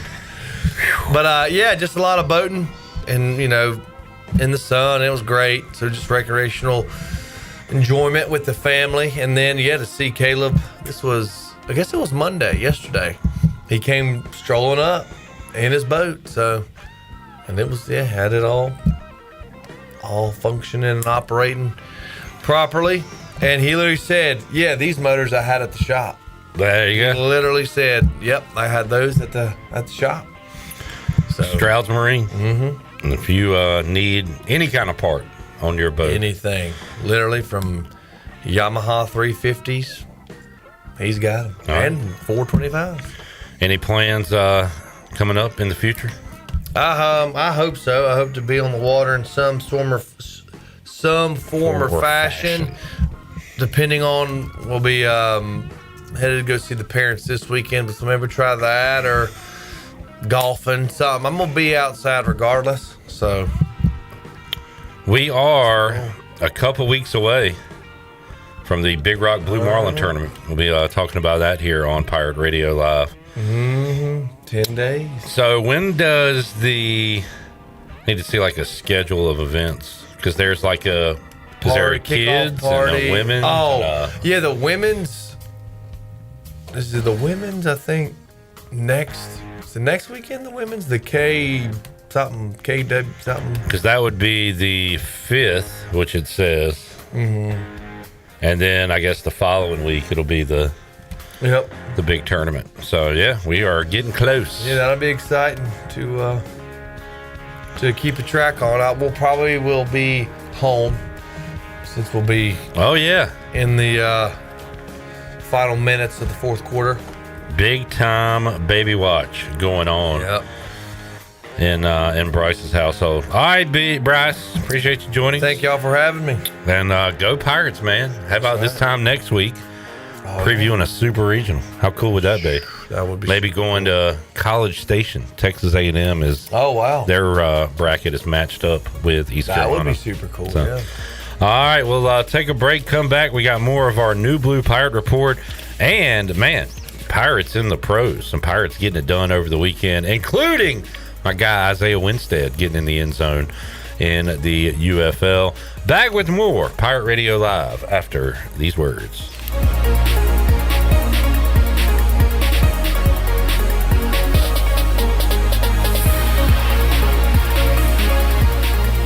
If you're looking for a delicious home-cooked country breakfast or lunch, look no further than CD's Grill. CD's Grill in Winterville has the best country cooking around. Start your day with CD's mouth-watering homemade cheese biscuits, eggs cooked to order, and pancakes so big and fluffy there's no way you leave hungry. Open Monday through Friday from 5:30 a.m. until 2 p.m. and Saturday from 5:30 to 11 a.m. CD's has lunch specials and an all-you-can-eat salad bar. Stop by, say hey to owner Jason Brown and the CD's crew. CD's Grill, 111 West Fire Tower Road in Winterville. CD's Grill, the best country cooking around. Pirate Nation, your dream home starts with Unshakable Builders. Now building in Sutherland Estates in Greenville and Dolostone Court in Wilson, with homes available now. And stay tuned, Cross Creek Townhomes in Greenville and Whitaker Glen in Farmville are coming soon. Browse available homes, explore floor plans, and see past projects today at unshakablebuilders.com. Have questions? Use live chat, fill out the contact form, or call the office at 814-9105. Unshakable Builders, build on a solid foundation. The NU in New Blue stands for Next Up, and with their Next Up mentality they are staying hungry to go the extra mile just for you, humbly learning through continuous training and a commitment to remain focused on working smart to deliver a new level of service excellence. Next Up means doing the small things right because your home deserves it. Whether it's plumbing, electrical, or HVAC issues, New Blue is next up and ready to help. Visit callnublue.com or call 252-228-5855. New Blue Service Group, redefining service excellence. Go Pirates! Play ball! Greenville, it's time to play ball. The Greenville Yard Gnomes are back, and tickets are on sale now. Bring the whole family out for big hits, wild promotions, and non-stop fun all night long. From fireworks to theme nights, every game is an experience you don't want to miss. Cold drinks, great food, and the best atmosphere in town. Don't wait till it's sold out. Grab your seats now. Get your tickets today at yardgnomesbaseball.com or at the box office. Looking for Washington's favorite place to eat? The spot locals keep coming back to. Head to Down on Main Street in historic downtown Washington. Now open 7 days a week, Down on Main is serving up all your favorites. From the house salad with grilled chicken, to the half club and chips, to the crowd-pleasing fried shrimp plate. After a long day, unwind with dinner and drinks on the patio. It's the perfect place to relax and catch up with friends. And don't miss Wednesdays, half-price wings from 4 till close. Down on Main Street, right on Main Street in historic downtown Washington. We declare it's time for you to trade into a new vehicle at the Declaration of Deals sales event at East Carolina Chrysler Dodge Jeep in Greenville.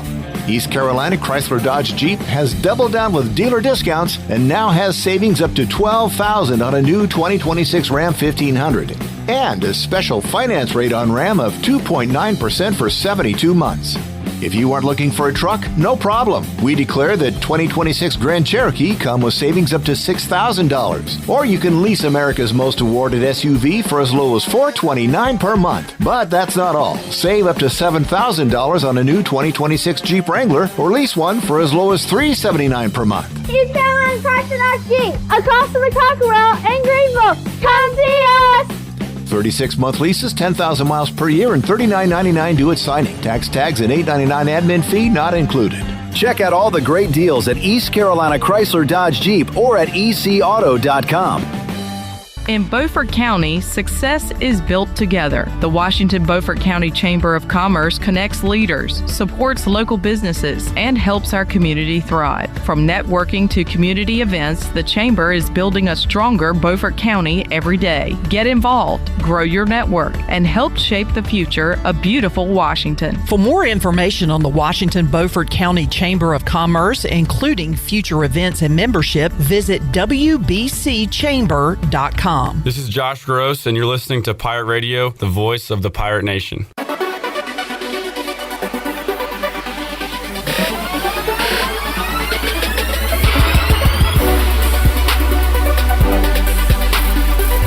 You're listening to Hour 3 of Pirate Radio Live. This hour is brought to you by Carolina Eagle Distributing, celebrating 150 years of Budweiser all year long. This Bud's for you from Carolina Eagle, serving the Pirate Nation since 1989. Now, back to the show. Welcome back. Your dream home starts with an unshakable foundation, and at Unshakable Builders, they don't just build houses, they build trust. From blueprint to keys, their expert team is with you every step of the way. If you dream it, they'll build it for you.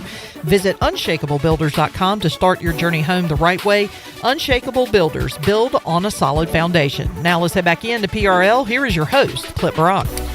Commanders draft pick Sonny Styles is going to be wearing a number in the 50s, I think 52. He's old school, and I keep liking him more and more every day. I just saw this. Listen to when, you know what I'm saying, game day, what kind of music you listen to, who gets you inspired? Either gospel music or I listen to like some Wu-Tang Clan. Hey, how old are you, 19? Did you say Wu-Tang Clan? Yeah, my pops with me on that. I've been on some more Gospel music or Wu-Tang Clan. This guy's a throwback. This guy is old school. I love some Sonny Styles. Ready to see him suit up for the Commanders. All right, keep me straight, Shirley. I've got to give away 2 tickets to the Downey's Bird Dogs and lunch for 2 at Chico's. We'll do it at the end of this segment. Stay tuned, folks. I promise we'll do it this time. Let's hit some Pirates in the pros. Big weekend for former Pirates. Gavin Williams picking up a win. Trey Savage, unfortunately, picking up his second loss of the year. How about Isaiah Winstead getting in the end zone?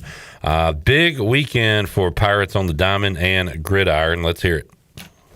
Swing and a line drive into right field. Long run for Biller, who dives and can't reel it in. It trickles all the way to the wall.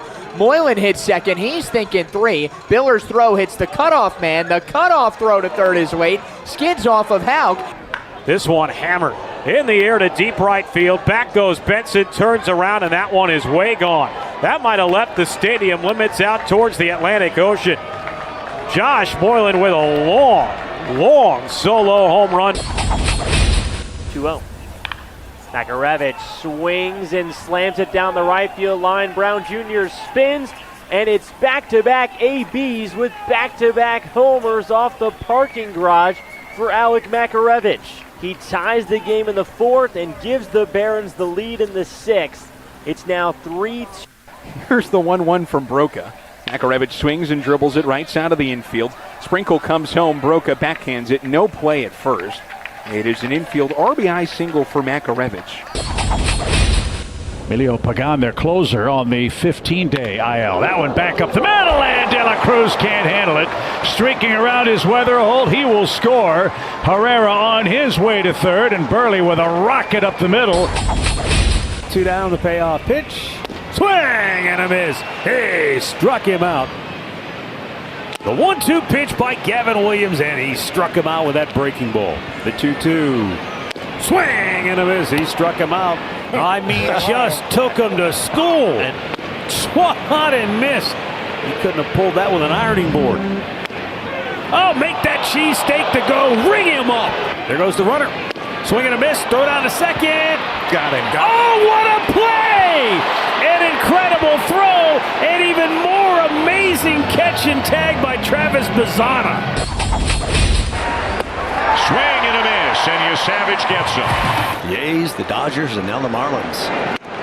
Swing and a miss, and a slider away, and that's 4 strikeouts. An ERA, building upon what he did last year as he strikes out another one. 4 very, very good innings already for Savage. That is strikeout number 5. Got it. A swing and a miss for strikeout number 6. Rogers off the play fake. Down into the middle to Winstead. Winstead turning the corner. Loping towards the goal line. Winstead all the way home for 6. And the Kings back on top. All right, big weekend of athletics including baseball and football, for our former Pirates and our Pirates in the pros, and a big weekend for the current Pirates, getting it done in Clearwater with an American championship. And the team was at the Town Bank Tower yesterday. The Pirate Radio video cameras and microphones were there. Chandler Honeycutt, Jenny Shelton. Let's hear from Ethan Norby on our New Blue Pirate Report as he gave his reaction to the unveiling of the regionals. Go on. I mean, I'm just excited to get to keep playing baseball. That's the most important thing. It's a great group, and just trying to get the seniors another chance to keep playing. How about the 1-0 game on Sunday, Shirley? Cut 5. How did it feel to win such a nail-biter? Yeah, I mean, it felt great. Our pitching staff's been super resilient all year, and, just our offense scratched enough across to get the win. I mean, it was awesome. Let's go cut 7. How helpful is it to have played in the Bosch before in terms of the atmosphere and knowing the environment? Cut 7. I mean, it's just nice, having somewhere close that, Pirate fans can show up. And, Pirate Nation does a great job every single time we go play a regional.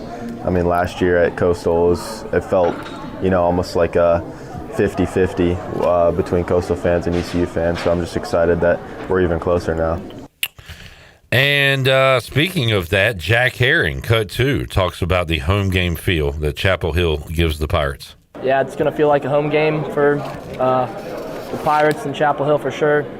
We've played UNC before. We're not, afraid of them, so any other team in that region either. So. All right, he ain't scared. Cut 5 from Jack Herring. What kind of momentum do you feel the team is bringing into the regional? Yeah, I mean, coming off a sweep at FAU, winning that tournament, and we have a lot of momentum right now. It's awesome. Like I said, everything's kind of clicking the right way right now. Pitching's great, defense is great, team at bats are great, and we're stringing them together. When we do that, we're tough to beat. So.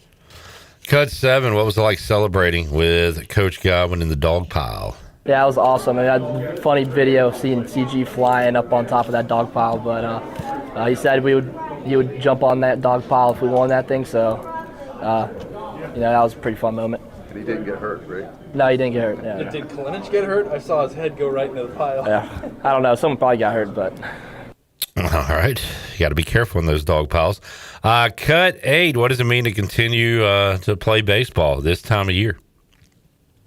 Means a lot. I mean, keep playing baseball as long as you can. So happy to be in another regional. Obviously, I didn't want to play my last baseball game at that Baycare ballpark, which is awesome. So glad we get to go to UNC Chapel Hill.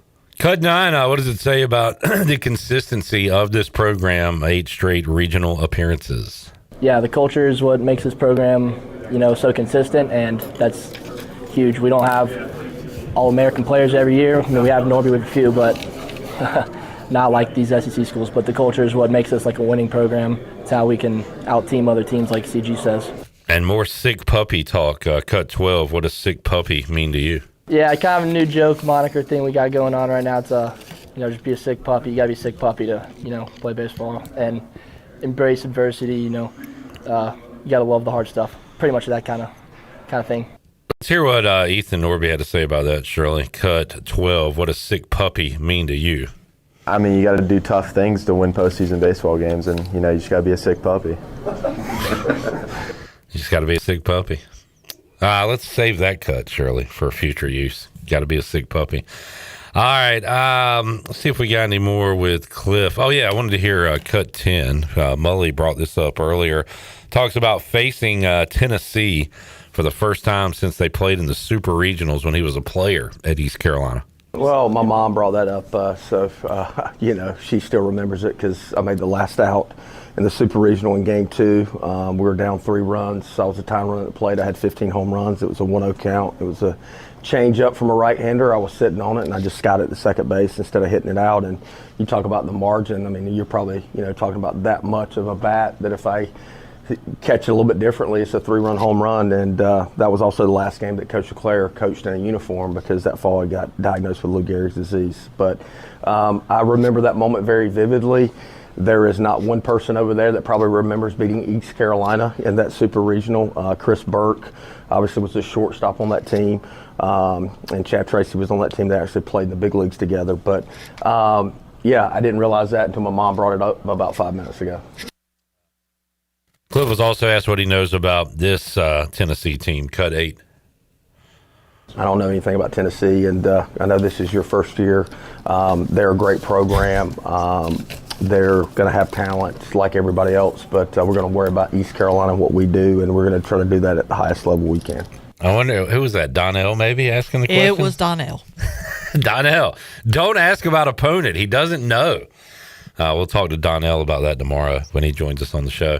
All right, there is your new Blue Pirate Report. If you have issues with heating, cooling, electric, plumbing, New Blue can help you out. Call nublue.com. We'll have more on that New Blue Report throughout the week as we get you ready for Friday at noon, East Carolina and the Volunteers of Tennessee. We'll take a break, come back. I'll take a look at our Buccaneer Music Hall scoreboard, talk about some other things that have gone on in the world of sports over the weekend, and have more for you when we return after this.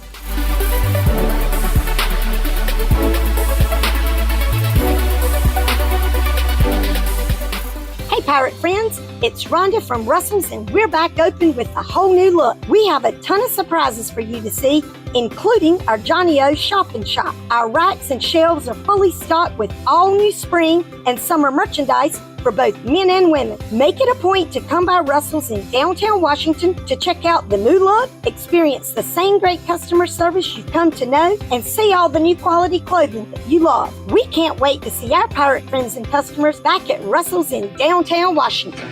Jeff Stein here, back at you from Brown & Wood Buick GMC. And check this out, Pirate fans. We got Envision, Buick, Encore GX, and Vistas and Enclaves, all at 0.9% and up to $2,250 off. For service, we've got buy 3 tires, get 1 for $1, only at Brown & Wood Buick GMC. We have 4 brands, 3 generations, 2 rooftops, and 1 goal to make sure you leave a happy customer. Only at Brown & Wood, home of the lifetime powertrain warranty.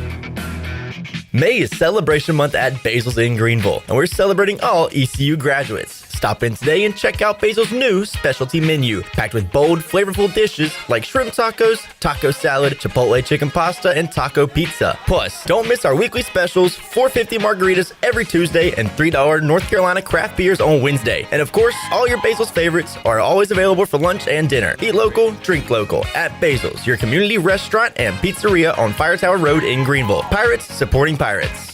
College is hectic, but where you live shouldn't be. At Pirates Cove, you get your own quiet space and private bathroom. With 2 pools, a fitness center, EV chargers, the only student property with a new soccer mini pitch field, a business room for focus, and a quick ride to campus. No dorms, no drama, just the lifestyle you're looking for. Pirates Cove isn't just where you stay, it's where you live.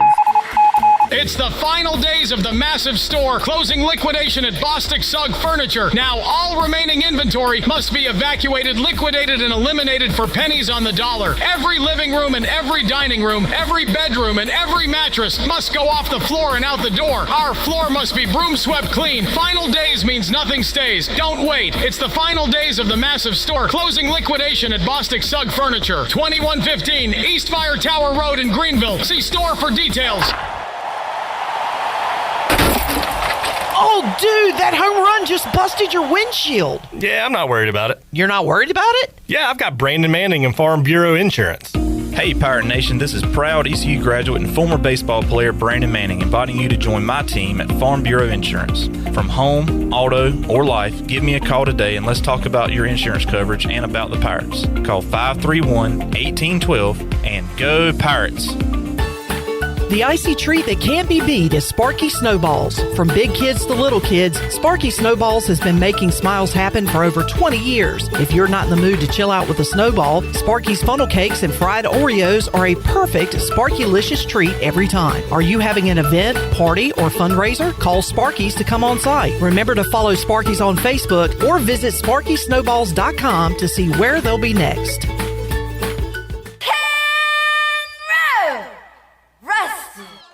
It's time to shack things up at Burrito Shack. Whether you're craving bold burritos, tasty tacos, or crispy nachos, they got the flavor you're looking for. Made from scratch, chef-inspired, fresh Mex cuisine, served up with a side of laid-back beach vibes. Fast, fresh, and totally delicious, Burrito Shack is where flavor meets the coast. Located in the Lowe's Food Shopping Center in Winterville. Quick, crafted, coastal. Burrito Shack. Ahoy, Pirate Nation. This is Pirate Steve. You're listening to Pirate Radio, the voice of the Pirate Nation.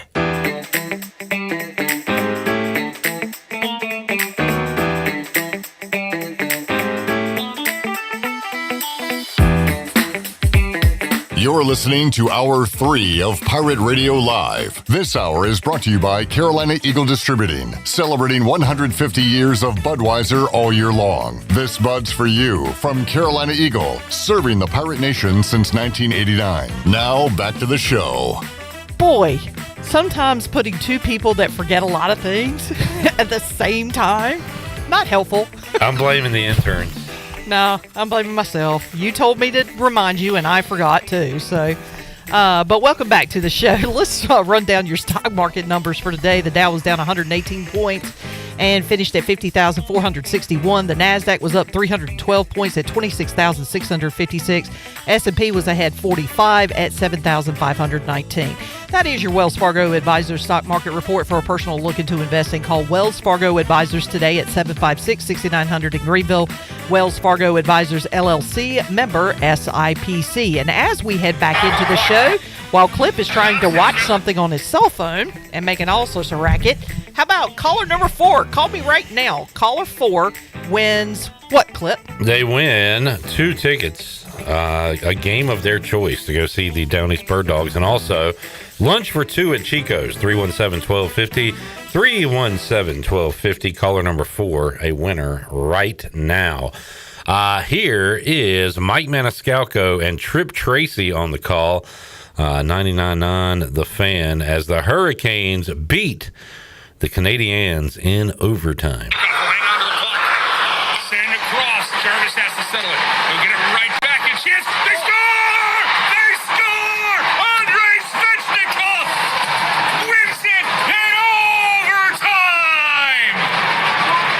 And the Hurricanes have silenced the Bell Center and have taken a 2-1 series lead here in the Eastern Conference Finals. Oh, did you ever call a gem? Andrei Svechnikov was a beast tonight. And you had a tremendous net front from Sebastian Aho outside the crease. Dubas never saw it. And Andre, after a beautiful feed from Seth Jarvis, who get the primary assist, what a screen from Sebastian Aho. A total eclipse of the huge Caniac heart with that screen. And Svechnikov's blast beats Dubas high to the glove. Oh, way to call a winner, you legend. Oh, man. Mike Maniscalco and Trip Tracy. What a duo and what a team. Hurricanes taking a 2-1 series lead after the overtime winner from Svech last night. Just an absolute shocker going on in the Western Conference. We talked about it, and when Nick was here every day, I remember him saying months ago that if the Carolina Hurricanes did not make it to the Stanley Cup Finals, it would be a disappointment. If they made it to the finals and lost to the Avalanche, he'd still consider it a good season. Because Colorado this year, 55-16, had 11 overtime losses, but 16 regulation losses. And the losses are now piling up in the Western Conference Finals. They are down 3-0, and Vegas can close it out on home ice tonight. That is wild. And a great series going on in basketball continues tonight as the Spurs taking on the Thunder. That series tied at 2 games apiece. They are back in OKC. Got O's baseball coming your way tonight. Orioles taking on the Tampa Bay Rays. Tampa 34-17. The Braves lost their second series of the year, and this one to the Washington Nationals. They have lost to the Mariners and Nationals. Those are the only 2 series losses. Atlanta now hits the road for Boston. Spencer Strider on the mound tonight for the Braves. Let's see. Burley and company are in Milwaukee. It'll be Cardinals and Brewers going at it. Norby, McCullough, and crew will be up in Toronto as Trey Savage pitching yesterday for the Blue Jays. Marlins and Blue Jays going at it coming up tonight. Man, I need to see if I can get Zach Agnos on for like 5 minutes. It's kind of cool when you can text a guy while his game's still going on. I texted, congrats on the awesome start at 11:09, and he responded at 11:22. Should pitchers have their phones in the clubhouse like that? Should I rat him out? I think I just did. I think you just did. Yeah, I guess once your day's done, though, there's nothing else to do. So hop on the phone. Yeah, take a shower. Check your emails. Yeah, check your emails. Get a little orange juice or orange slice. Do we have a winner? Yes. Jerry. As in our very own chat gang Jerry. Jerry Vick. Yes, is our big winner. Cousin of Michael Vick. He informed me that he will be in town next week and will be stopping by in person. All right. To see us here at the studios. I'm going to put a cup by the door, and we're going to go down the hall and have a putting contest. That'll work. With Jerry. All right. Thank you, Shirley Rhodes. Busy day. Well done.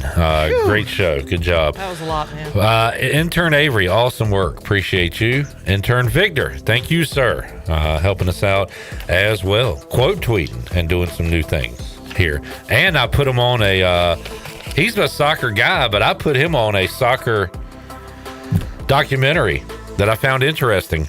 The Bus, talking about the implosion of the French 2010 World Cup team squad. It was pretty good.